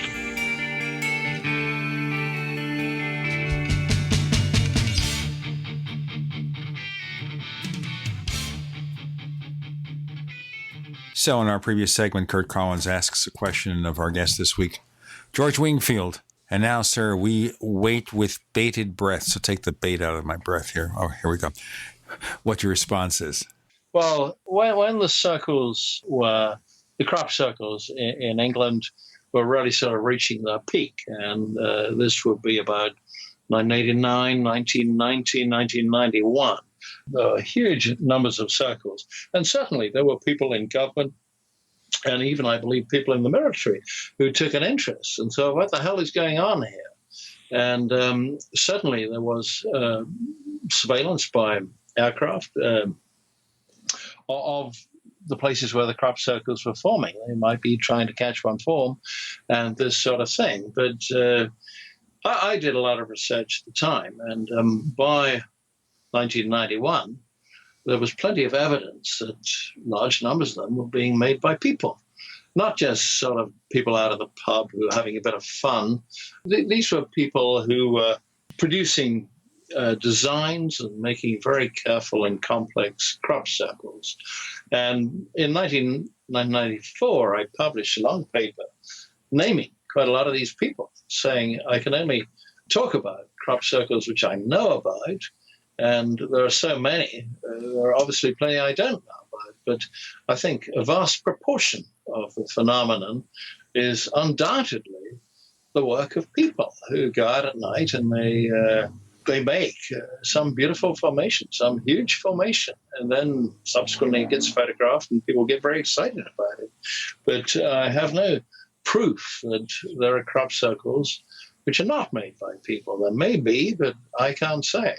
So that was my position. That's where I left it. I really lost interest. I think at a later stage, when I'd convinced Colin Andrews that, and various other people convinced him too, that the vast proportion of these were being made by people, Colin took up a certain position that 80% were made by people. The other 20% was something of a mysterious nature, which might be related to UFOs and the like. But I think that was a very arbitrary proportion. You see, I've adopted the same thing with the cattle mutilations. I said the vast proportion of these are perfectly easily explained in terms of predators, predator activity, and subsequent separate scavenger activity, principally by vultures. Vast proportion. I don't say all of them, and there are some very mysterious cattle mutilations, which I wouldn't necessarily be able to explain. But I did send Gene a paper I wrote on this recently, laying out in the greatest detail some of the ones which I was familiar with. Maybe you could summarize that. We ran that article in our forums, I believe.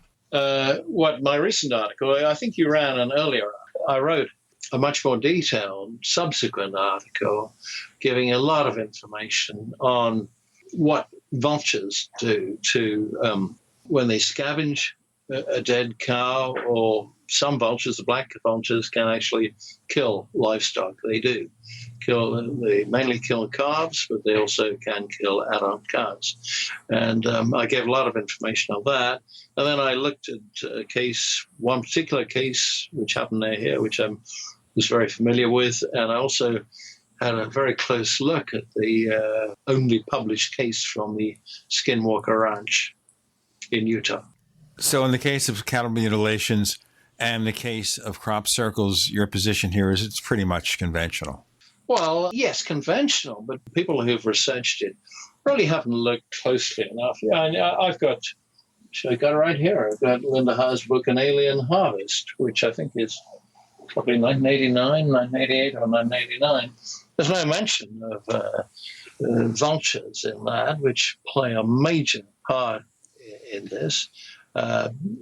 Those researchers back then tended to sort of scoff at the idea that predators or scavengers really had anything to do with it. And there were completely unsubstantiated claims that the butchery or surgery which had been done on these unfortunate cattle had been carried out by laser cutting tools or very sharp instruments, and could only have been the work of aliens, or else maybe government men flying in black helicopters come and taken tissue samples and all that sort of thing.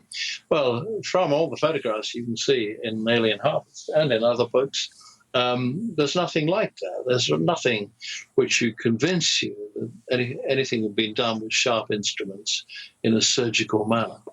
This seems like an example of when you had mentioned the Roswell case, when proponents become locked in a position, they refuse to, they see it as an attack, a debunking by skeptics. And sometimes there's an answer for a case and they just won't accept it.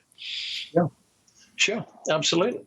You had mentioned before there were some people that you trusted and distrusted. And among some of the people that you distrusted, it wasn't so much a matter of them being dishonest, but that they were too gullible. Can you talk about some of the gullibility and just the failure to maybe critically examine some of the evidence, who you feel might be a problem? Are we talking about UFO researchers who are either gullible or otherwise? Or are we talking about people who have fantastical stories like, I don't know, Bob Lazar or Billy Meyer and people like this? I mean, I think Bob Lazar, Billy Meyer, and George Adamski are 100% fraud. And I have plenty to back that up. And plenty of other people, lots of other people. And I think on previous time I was on the Paracast, I was saying, I think you Americans, because I'm not American, far too polite to actually point the finger and say, you are a liar, and none of what you're saying is true. This has all been made up. This is a completely fraudulent case. And that is something which needs to be done with a lot of cases in the UFO subject. But these people, many of them have their believers these people are sincere. Sure, absolutely. Yes. I mean, a lot of leading UFO researchers, we won't say who, they have groupies, they have a following, let's say a following. Groupies when it comes to the abduction subject maybe, but they have a large following who believe them, absolutely believe 100% all they're being told. And these people appear at conferences and they give lectures and they get tumultuous applause. They're really being entertainers. And I'm not saying that, okay, so someone who's talking about abductions or various UFO episodes, they are not saying, I saw this and this is what happened. They have brought on someone else who's an abductee, and riding on that information and presenting another person's information and saying, yes, I accept this is true and this is all correct. Unfortunately, it's very often, only too often, it's not true. And look at the Billy Maher case, which, when I first heard about that, I was fascinated. I followed it closely for a long time, and I was prepared to believe what Billy Maher was telling us about his contacts with people from the Pleiades, and he had this Pleiadian girlfriend, and so on and so on and so on. And then I went to a MUFON symposium, which was, it was in Seattle or Tacoma, many years ago. There was a guy called Count Korff. Count Korff had been out to Billy Maher's establishment in Switzerland and had found, without a shadow of doubt, that all of this stuff is false, including all the photographs which Billy Maher was serving up. Well, that stuff, it's like it is in the UFO field in general. That stuff has been disproven over and over again. The same thing with George Adamski, the same thing with a number of other UFO contactees. But the problem is here is you disprove them, and people who didn't believe these cases in the first place say, hey, you see, it's disproven. But most people who have the will to believe don't believe. No, they the exposés. They don't. They simply repeat the same things. They ignore or they distort the exposés, pretend it didn't exist or it's some kind of secret plot by the government to hide the truth, and they go on with their lives. We have to go on with a break here. But first, please visit plus.theparacast.com, plus.theparacast.com. To subscribe to Paracast Plus, get our free After the Paracast podcast, get our ad-free version of the Paracast, After the Paracast podcast, and more for a modest subscription fee. George Wingfield is here with Gene and Curt. You're in the Paracast.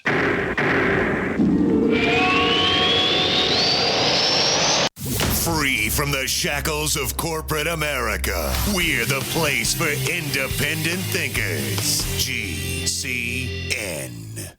How many good people procrastinate? When was the last time you updated your last will and testament, your living will, and your healthcare power of attorney? If you could get these documents included with your Legal Shield membership for no additional charge, wouldn't it just make sense to have the peace of mind of owning a Legal Shield membership? Worry less and live more with lsprotection.com. That's lsprotection.com, or call 855-340-SAVE. That's 855-340-7283. Results will vary from case to case. We the people grow cotton, weave fabric, engrave ink, embed strips and fibers to protect from counterfeit, then carting to a private bank, having it lent back at interest, forcing taxes to service debt. This capitalism, or was Jefferson correct when stating a central bank issuing the public currency is a greater menace to the liberties of the people than a standing army? Hi, Ted Anderson. I'm placing a free silver dollar in a book that explains our monetary system. Call for your copy, 800-686-2237. It's time to understand the system. Call 800-686-2237. That's 800-686-2237. This alert just came in. This special announcement is for business owners and leaders of organizations who've been waiting for the right time to build. General Steel has made it impossible to wait any longer with rock-bottom prices that could save you thousands. That's right, General Steel, America's leader in pre-engineered structures, is offering buildings at prices you will never see again. Don't miss these prices. A 50 by 100 for $35,000. You heard right. That's 5,000 square feet for $35,000. Manufacturers, if you need a larger building, try a 100 by 100 commercial building for $129,000. You can't afford to rent with these prices. Imagine a 70 by 100-foot church building for under $69,000. With the economy improving and interest rates still at historic lows, you can't afford to wait. So call 866-91-STEEL. Lock in your price now. Call 866-91-STEEL. That's 866-917-8335.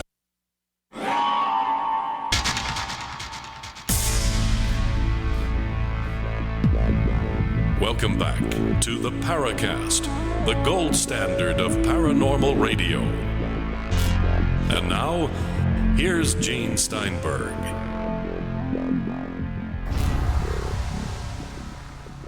Our final 4 segments of the Paracast, and I think we'll just drop the UFO contactees, George Wingfield, because nobody here agrees with any of them.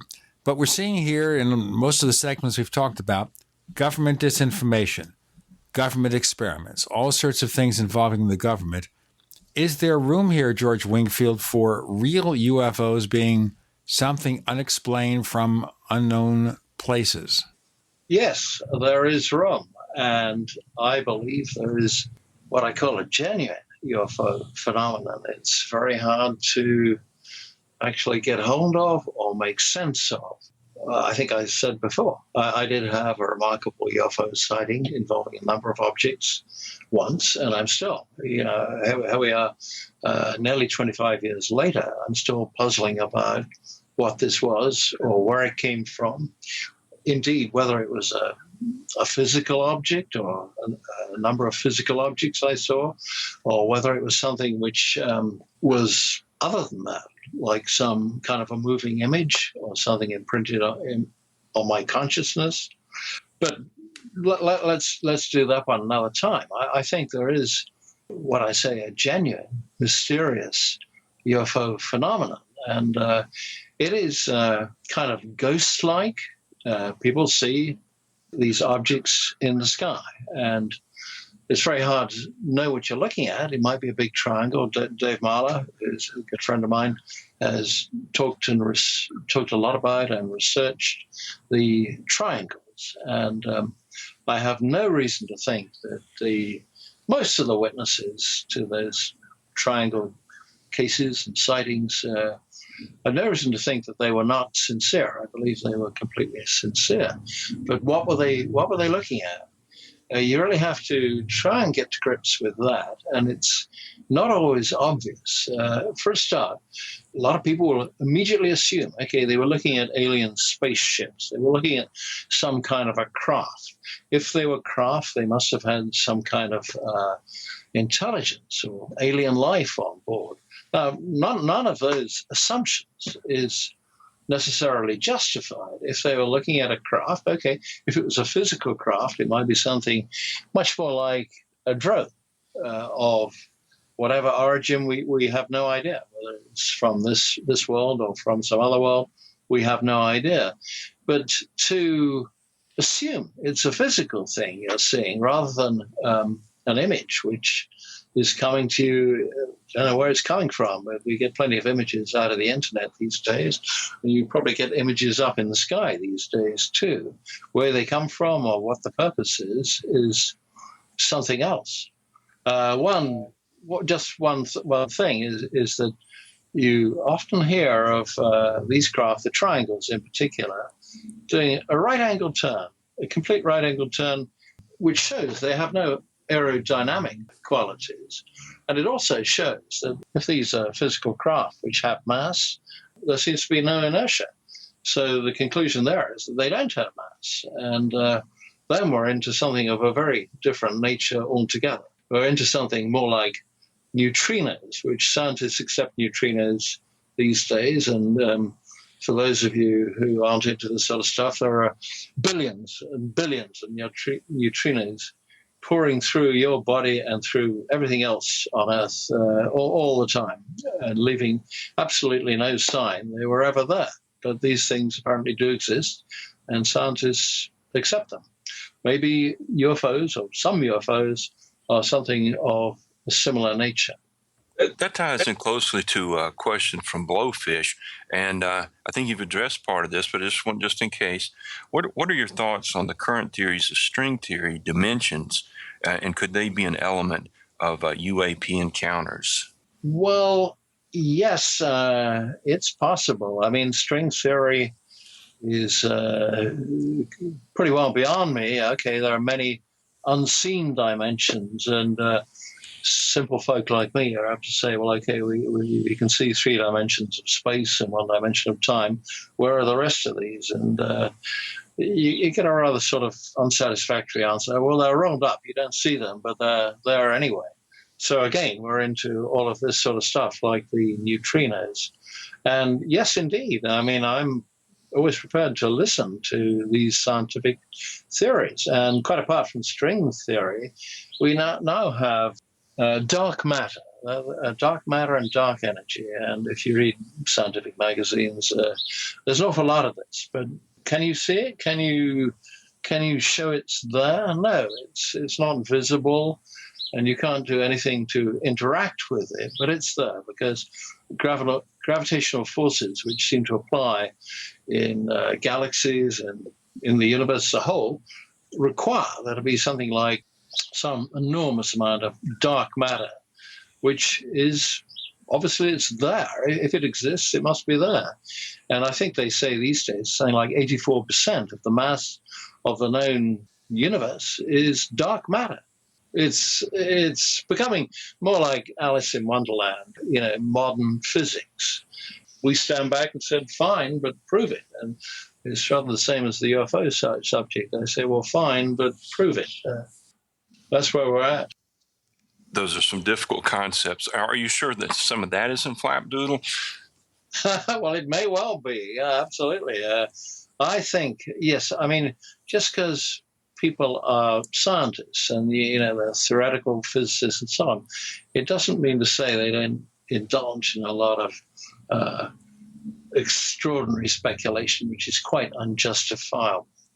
And you see, a lot of UFO researchers think, if we clothe this in science, well, what was seen and what happened, we'll clothe it all in respectable science. That'll make it okay. Well, no, I don't think so. I think there are a lot of crazy scientists as well. Well, do you think then that maybe UFO researchers are forcing the issue? They want it to fit into a very narrow framework? Well, I think some UFO researchers, let's say quite a lot of UFO researchers, have made up their minds already, what this is all about. It's about aliens and craft from other planets and all of this. This is their conception. And they will then do their research and bring it up in a respectable scientific form to justify what they thought in the first place. And I think that is where I part company from them. I say, okay, there's something going on here, something of a very extraordinary nature, but we're not in a position to say it's extraterrestrials and they're coming here in some kind of spaceships, craft, maybe traveling faster than light or whatever. We just don't have the justification to make that claim. After all these years, can anyone expect some kind of life-changing event that would change that? Or is that the way it's going to be forevermore? Or as far as we can see in the future, that UFOs stay just one step ahead of us?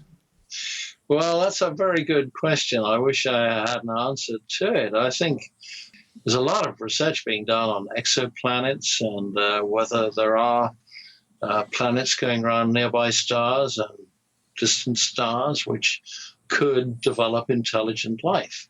I think most scientists these days, unlike the position 50 years ago, think life outside planet Earth is almost certainly a reality. But whether there's intelligent life, that's the great enigma.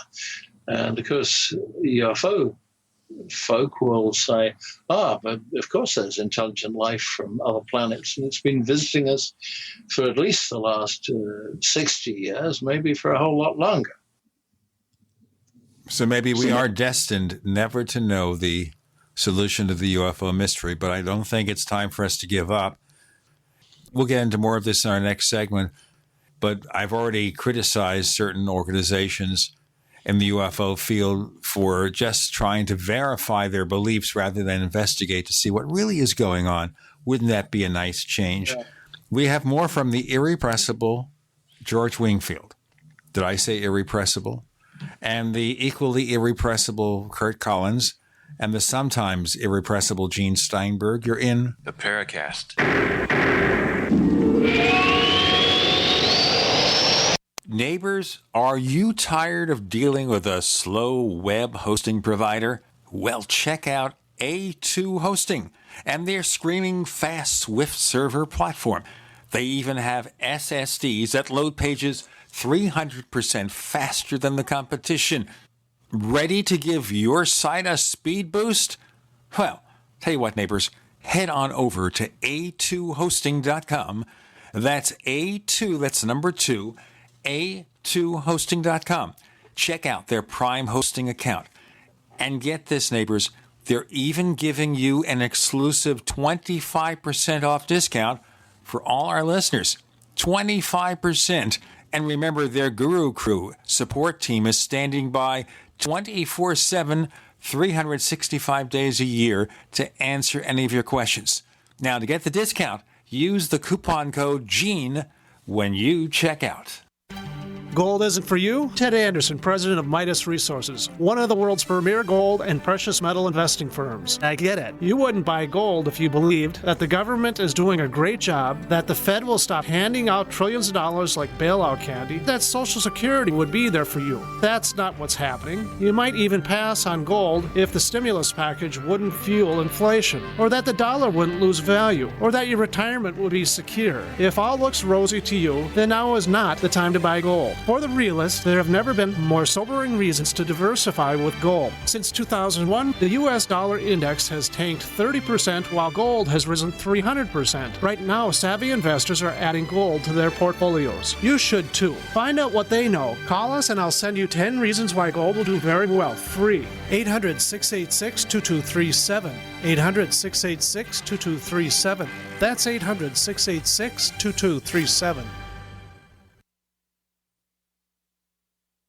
For over 5 years, you've been hearing about the Berkey Guy, so you may know a few things about him. For example, you are well aware of the superior quality and effectiveness of Berkey water filters and accessories. But did you know the Berkeys have had independent lab tests done to prove just how effective they are? It's true, and he can email you the test results. Just visit goberkey.com. You may also know that the Berkey Guy has helped tens of thousands of people get better prepared. Now here's something you may not know. GoBerkey.com has amazing specials and deals all the time on a wide variety of survival and preparedness products, most ready to ship same day.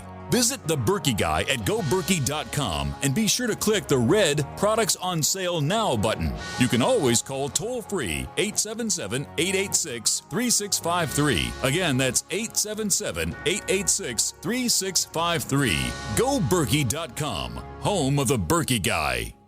The human body is extraordinary. Despite all the stresses we inflict upon it, it still works hard to stay in balance. Thousands upon thousands of people rely upon Heart and Body Extract to help their body stay balanced. This excellent 100% natural herbal formula helps maintain healthy blood pressure levels, cleans arteries, promotes good circulation, balances cholesterol, and more. HB Extract, paired with healthy lifestyle choices like good nutrition and exercise, can give you a life free of pain, sickness, and fear. Recapture your youthful vitality and experience your body healing itself with the aid of HB Extract. It's extremely effective and it starts working in just days. Visit hbextract.com to learn more and to read scores of testimonials from satisfied customers. And we've never increased our price in over 10 years. That makes Heart and Body Extract as great a value now as it was the first day we sold it. A healthy heart is a happy heart. Call 866-295-5305 or go to hbextract.com. We'd like to hear from you. If you have a comment or question about the Paracast, send it to news@theparacast.com. That's news@theparacast.com. And don't forget to visit our famous Paracast community forums at forum.theparacast.com.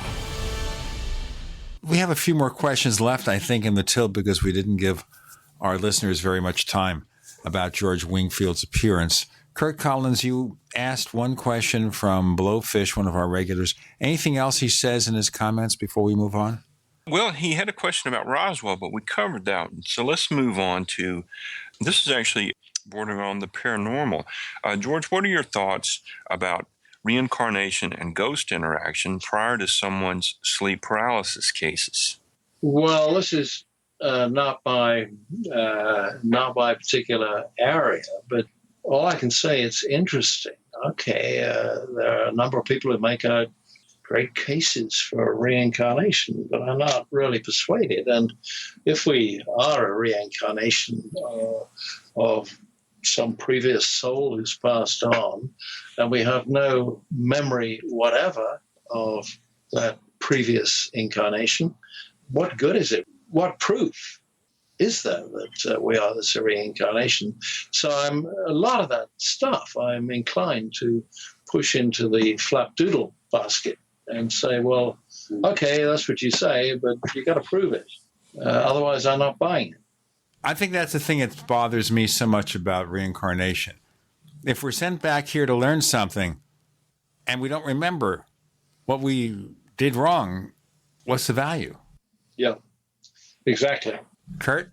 We've got a question here from SRL, and we'll have to, it's really going to be two parts. First, did you say this? And second, can you expand on it?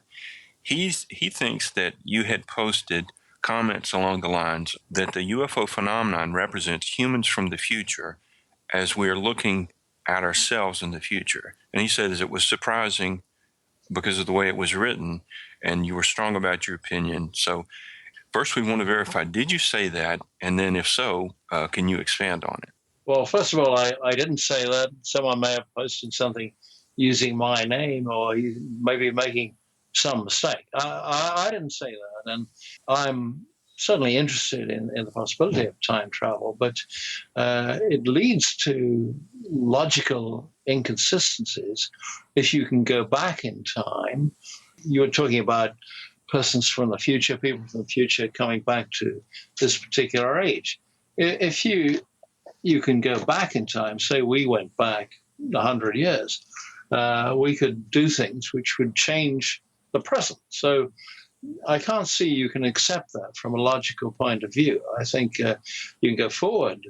If you travel close to the speed of light, you can certainly go hundreds of years on because you wouldn't age. You'd age very slowly. But I don't think you can come back again. That's my point of view. Well, let's take a more of a Jacques Vallée look at this. And if the things that we're seeing, we sort of touched on this earlier, is that we were seeing these mysterious things, and just as we saw airships that were in advance of our technology, is it somehow our mind perceiving this as we drive cars and fly planes, so we think that this has to be some technological explanation? Do you think it could be a matter of interpretation? Yes, I think it could be a matter of interpretation. If you think about all those UFO cases back in the 1950s, pilots were seeing spheres and discs, and they were usually shiny metal objects, which were more or less the same sort of thing as jet airplanes in that day and age. And they were thought of in those terms. There's a shiny metal disc. It appears to have portholes, and it's probably got a pilot or a crew on board.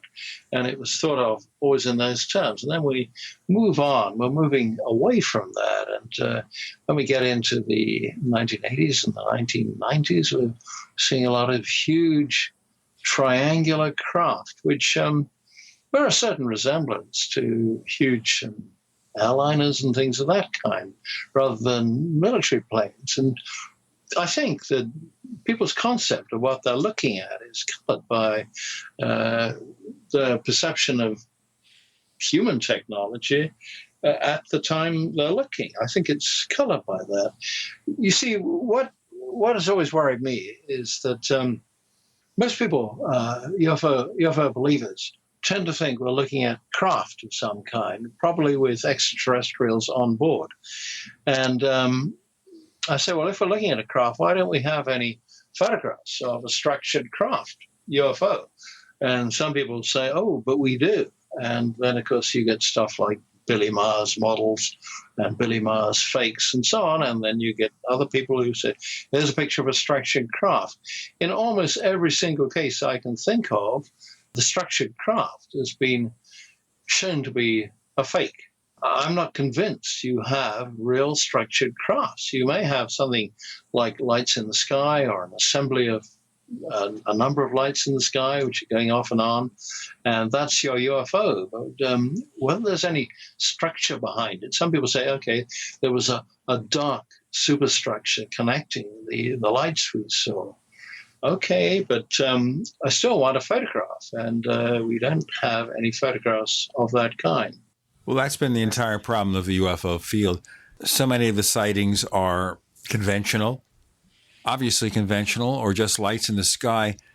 And we need the really deep cases showing structured craft, making incredible maneuvers, lots of witnesses to have a mystery. And there are those cases, and we still don't understand what they are. But do you think at all, since we've seen the evidence of government involvement, that they really have any guilty knowledge of anything?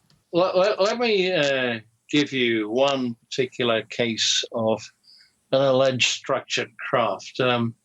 You make what you will of this story, but a good friend of mine called Andy Abercrombie from Texas went to Gulf Breeze in 1991, and it just so happened that Stephen Greer and his followers were all there, and Stephen Greer, is the great UFO guru. To some people, the great UFO guru.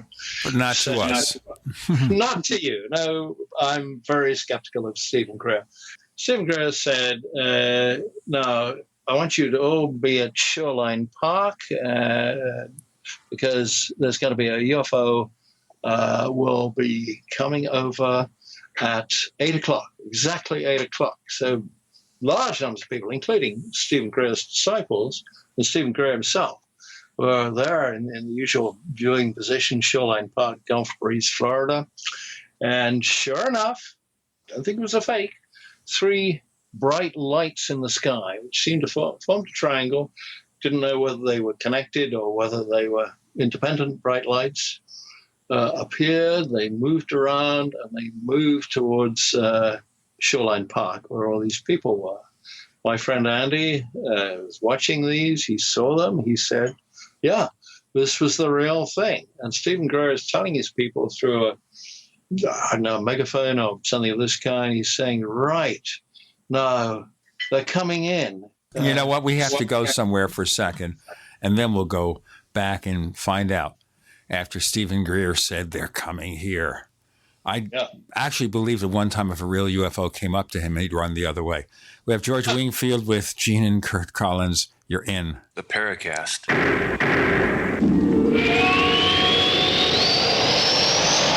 A little right, a little left, but always independent-minded. The Genesis Communications Network, GCN.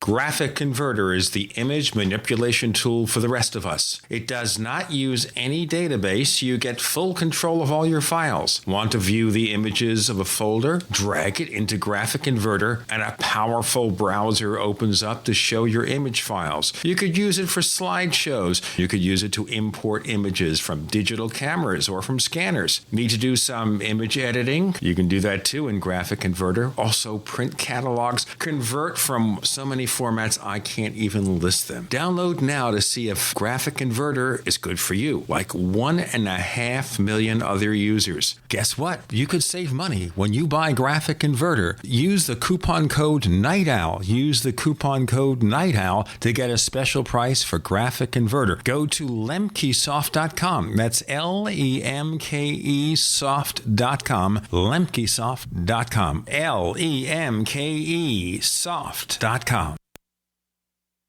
We live in a complicated society. Stressful issues are always popping up. Have you ever been treated unfairly by someone? Have you ever been overcharged for a repair? Have you ever signed a contract or a document? Worried about identity theft? How many times have you been in those unique situations where you just wanted to call an attorney to find out if you're right or wrong, or what your legal rights are? But every time you think about calling an attorney, what do you think about first? That's right. Who do you call, and how much will it cost? Our friends at Legal Shield have found a solution. With a nationwide network of 6,900 attorneys who average over 19 years of experience, Legal Shield's law firms take over 40,000 calls per week helping their members. For less than $20 per month, you can have access to Legal Shield on everything from the trivial to the traumatic. Let Legal Shield stand up for your rights at lsprotection.com. That's lsprotection.com. Or call 855-340-SAVE, 855-340-7283. Results will vary from case to case.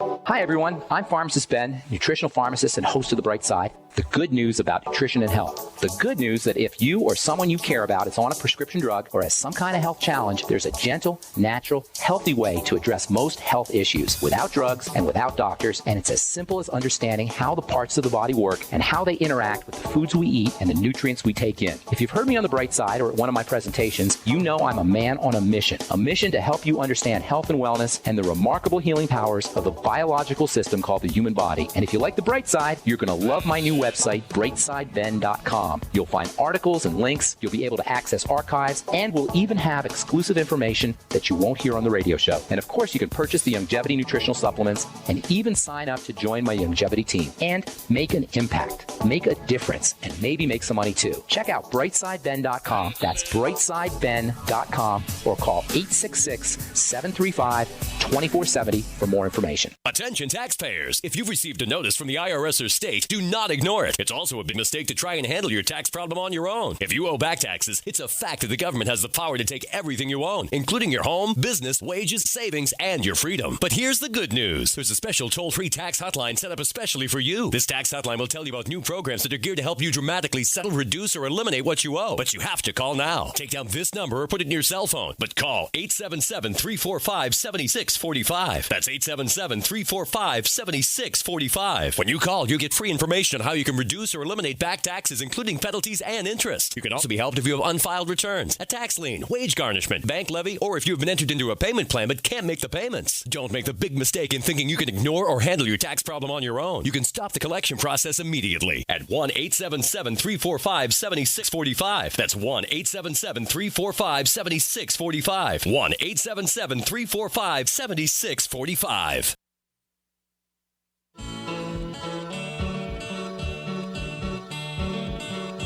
This is Micah Hanks of the Gralien Report, and you're listening to the Paracast, the gold standard of paranormal radio.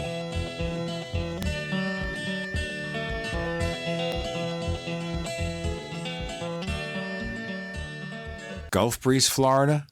Stephen Greer, are they here? George Wingfield, please tell us. Right. Well, this appears to have been a triangle. There are three bright lights forming an equilateral triangle. Whether there was a craft behind that or not, I don't know.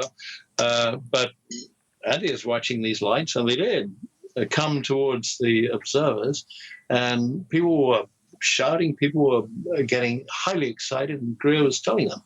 Greer was saying, it's a structured craft. It is a craft, and it's going to land. Are you guys ready? And of course, he had put a lot of his people through protocols of what had to be done when the UFOs landed, when the aliens arrived. A lot of people thought that moment had come. And that was Greer. He was telling them this was a structured craft. Well, of course, the fact was it didn't land. It was never seen as a structured craft by my friend Andy Abercrombie, and life went on. So what are we to make of that?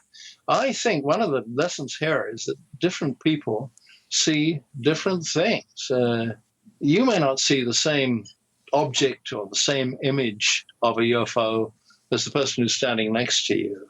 I think a lot of this, our minds are a bit like computers, and they are looking at the unknown.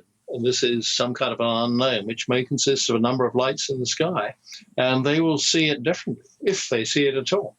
Well, the thing I wonder about here is about what you just said, that we all see different things. So the question is here, is there a source, genuine phenomenon that we perceive differently because it's just too alien to us?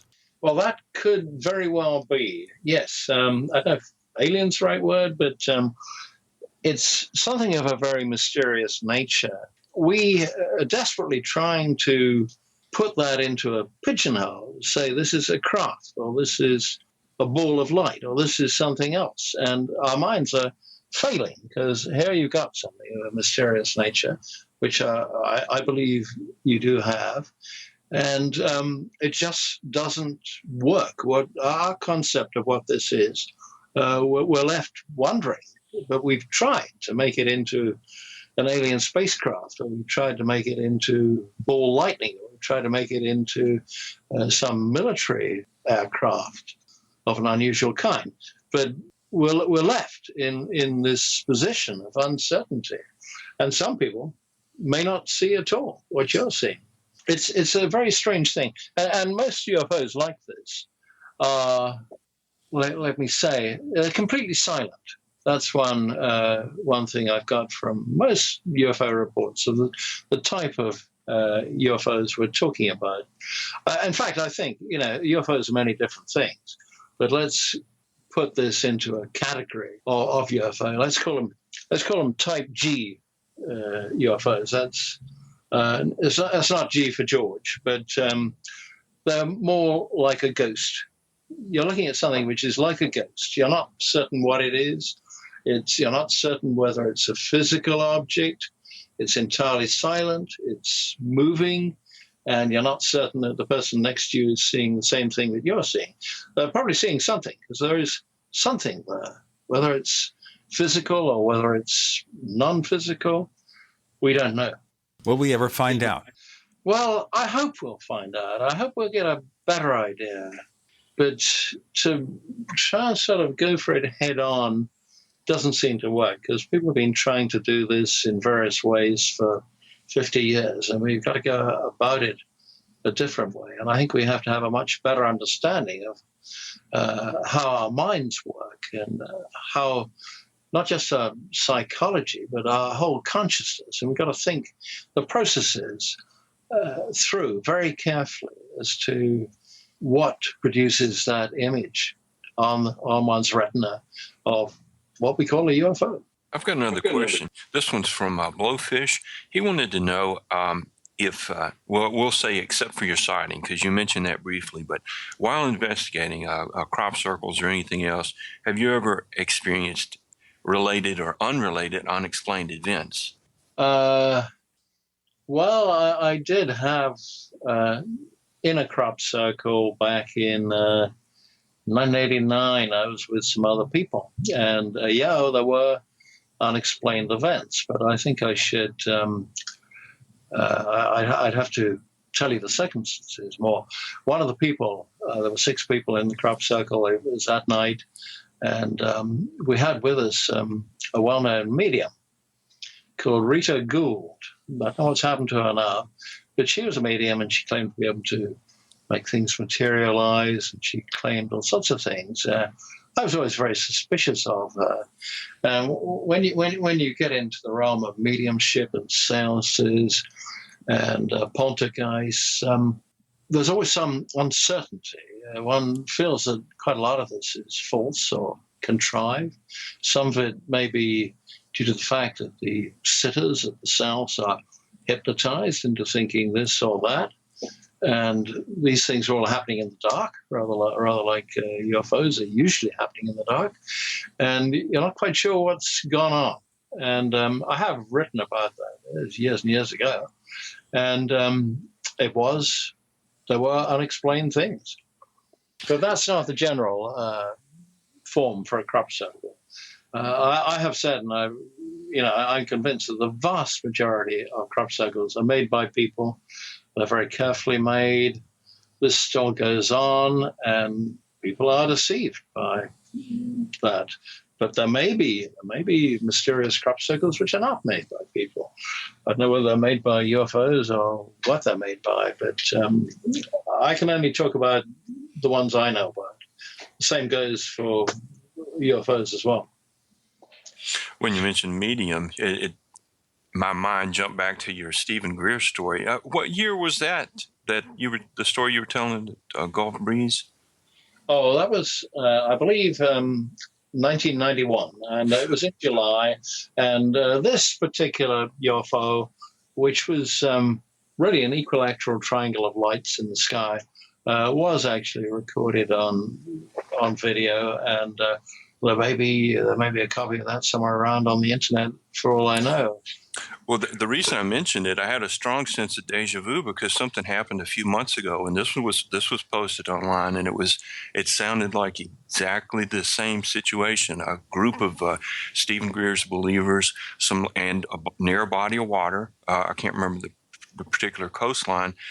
3 lights coming in. It was almost as if it was staged, and instead of the things he was saying in your story, it was these aren't flares, these aren't flares. But there's been some photo analysis that seems to indicate they're flares. So, no, well, okay. These were definitely not flares. And leading on from that story, at the time of the Gulf Breeze UFO sightings, I think that all Ed Walter's photographs were in fact faked. I think there's much doubt about that. They were faked using models and double exposure and various other techniques. But the fact of the matter is that there was huge interest in the UFO subject in the Panhandle of Florida and in Gulf Breeze in particular at that time. And every night people would go out. They'd go out to Shoreline Park in Gulf Breeze, or they go down to Fort Pickens at the end of Santa Rosa Island, and they'd watch for hours. And on many occasions, a UFO would appear, which is known as Bubba, and it became, quite a favorite UFO. And it was sort of a dull red color, and it would sort of materialize up in a certain angle from where the observer stood. It was a bit different at times. And then sometimes it would sort of fragment and slowly drift apart. And what this was, no one really knew, but I talked to enough people who'd seen this and said, yeah, sure, that was something wrong. It wasn't a flare. It wasn't it wasn't aircraft from the Naval Air Station at Pensacola, or it wasn't a balloon. It wasn't anything. It was something of a truly mysterious nature. We have a truly mysterious break to come. Then we'll be back with our final segment with George Wingfield. You're in the Paracast.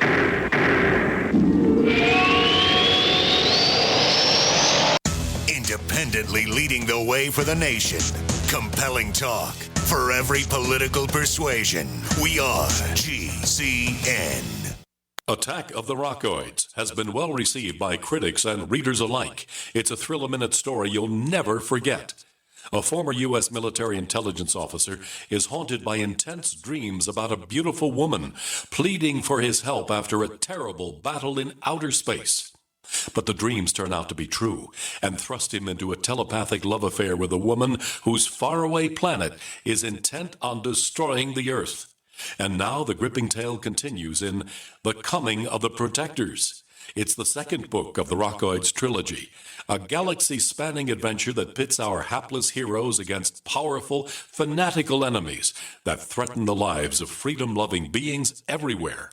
Attack of the Rockoids and The Coming of the Protectors, classic science fiction at its best, available now. For more details, visit rockoids.com. That's ROCKOIDS.com.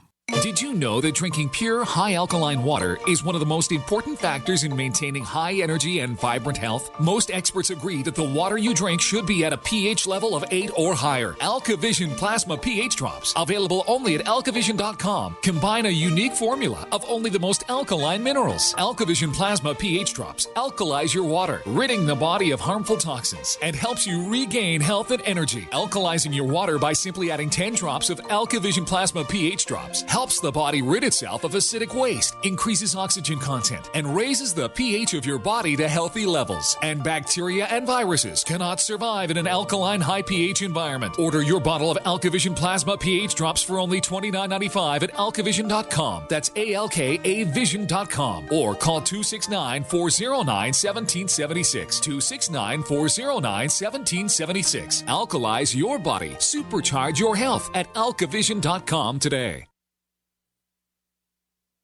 You're fired. According to the Small Business Administration, 75% of small businesses plan to eliminate jobs or reduce workers' hours to part-time. You're fired. According to Gallup, the unemployment rate recently jumped to nearly 9%, and the underemployment rate hit a staggering 17.9%. You're fired. 1 out of 3 young adults and 1 out of 2 recent college graduates are underemployed.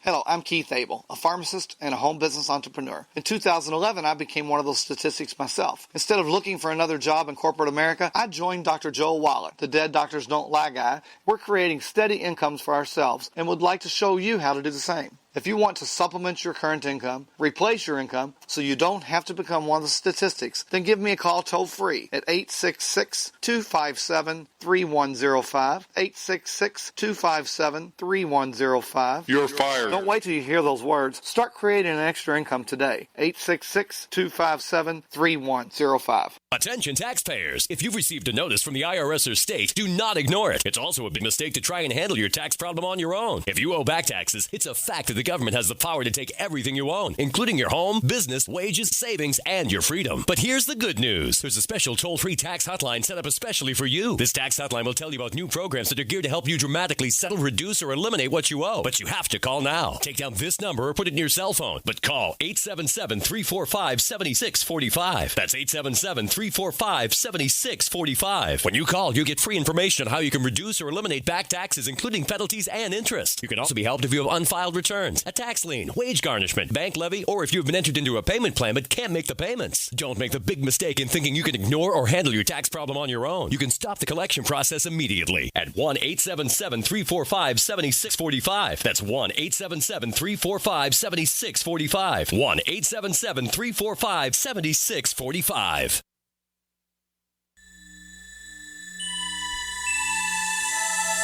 This is Jacques Vallée. You're listening to the Paracast, the gold standard of paranormal radio.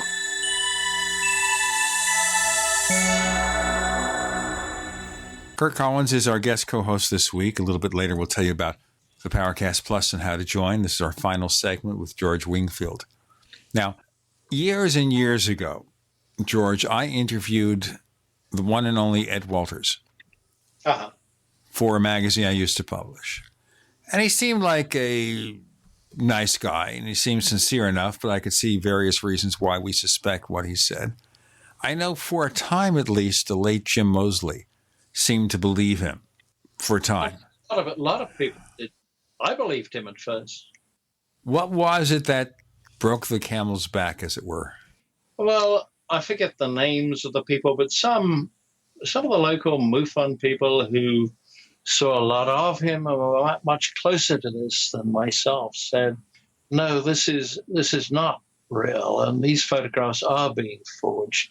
I forget now the names of the people, and of course, those people were demonized by other MUFON people.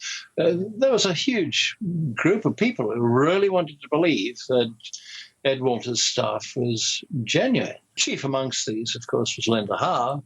Linda Howe was furious if anyone ever suggested that these photographs are forged. And then eventually Ed Walters sort of quit and vanished and refused to have any further contact with the local UFO people and MUFON. The house, which had been his, was sold.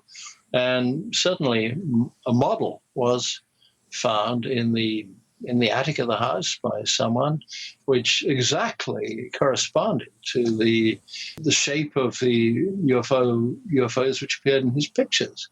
And people say, well, that's it. You see, he made these models, and he unfortunately left one up in the attic of the house. And when it was sold, somebody discovered this. But of course, the UFO believers said, oh, no, that's been planted there by someone who's anxious to discredit the story.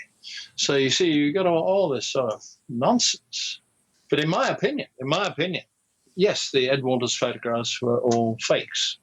Other people will tell you otherwise. It's a confusing situation, and we've tried to ask this before, but you seem to indicate that there was genuine UFO activity minus what Ed Walters was doing. So I kind of wonder, it does seem to be there were a lot of people that were seeing things, but were they there looking because his popularity, or did he just capitalize on that UFO interest?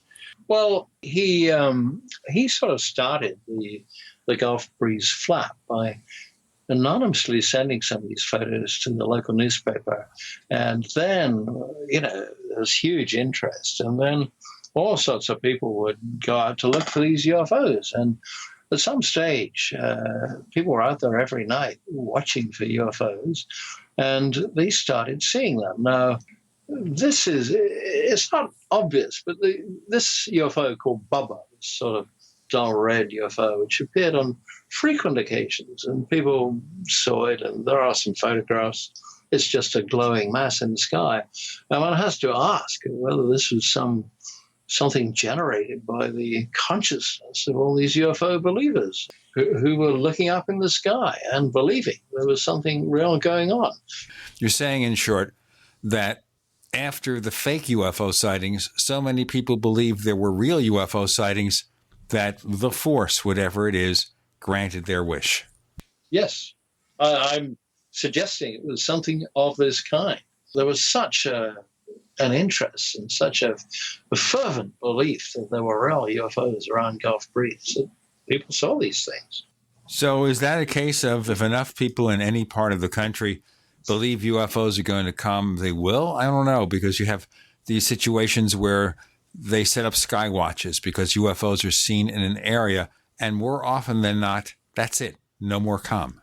Well, I'd put it, let's get away from UFOs just for a moment and say when you have Catholic religious miracles, you get groups of people who say, well, they've seen an apparition of the Virgin Mary.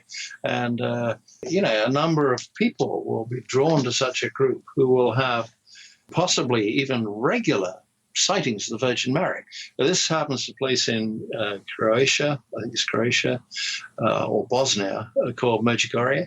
And for years, I don't know if it's still going on, a group of about a dozen young Catholics who were ardent believers would gather and they'd say they would see the Virgin Mary there. Of course, non-Catholics and other people who weren't part of this group would come and see them. And they were all behaving as if they could see this image of the Virgin Mary.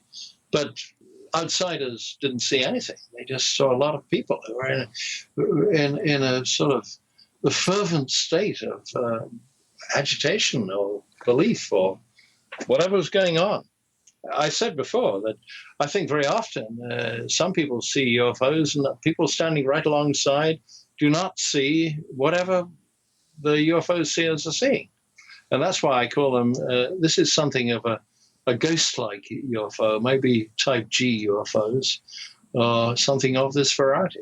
Now, we have just a couple of minutes left. You don't think we'll ever solve this thing, do you? Well, you say solve this thing. That's making a huge assumption that UFOs are all one thing. I think UFOs are many different things. And I can't rule out there are extraterrestrial UFOs which are physical craft. I can't rule that out. But I think that's probably, if that's there at all, it's only a tiny bit of it. I think there are a lot more different things which are not connected with aliens or spacecraft which form the UFO phenomenon.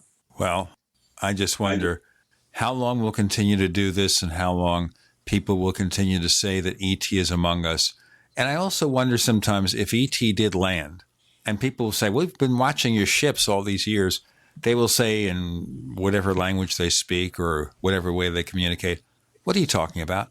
I'm sure that's right.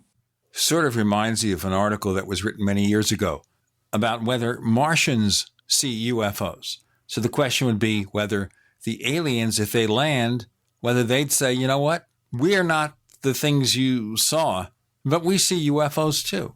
How about that? George Wingfield, would you tell our listeners if there's any place online they can find more of the things that you do? I was hoping to put up a website or a blog site and getting things together slowly, but I sent you that recent thing on cattle mutilation. I haven't decided quite where to post it yet. I don't know if you like posting such stuff on the Paracast or whether I should put it somewhere else. You know what? You're free to visit the forums at forum.theparacast.com. You're free to post anything you want.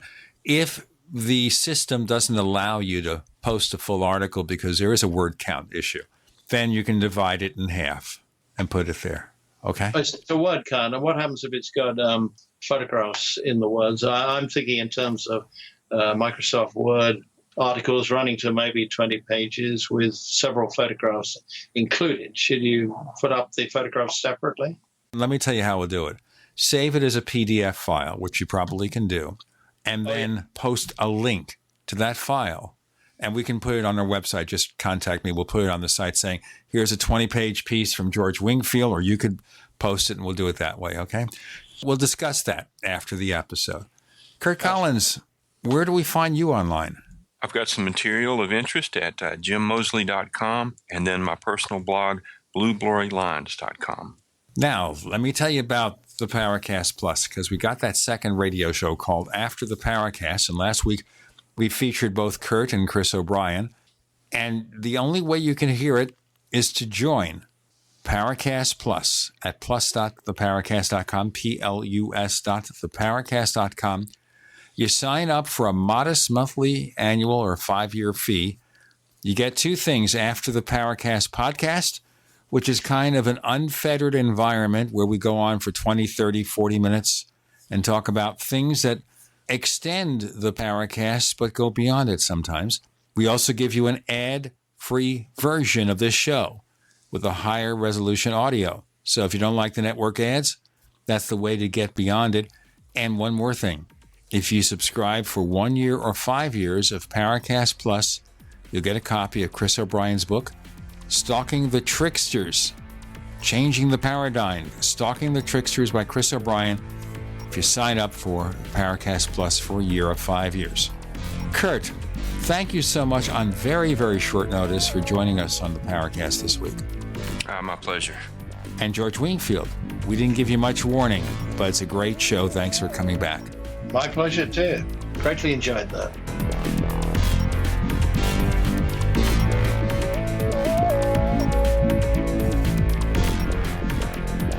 The Paracast, featuring Gene Steinberg and Christopher O'Brien, is a copyrighted presentation of Making the Impossible, Incorporated. Tune in next week for a new adventure in The Paracast.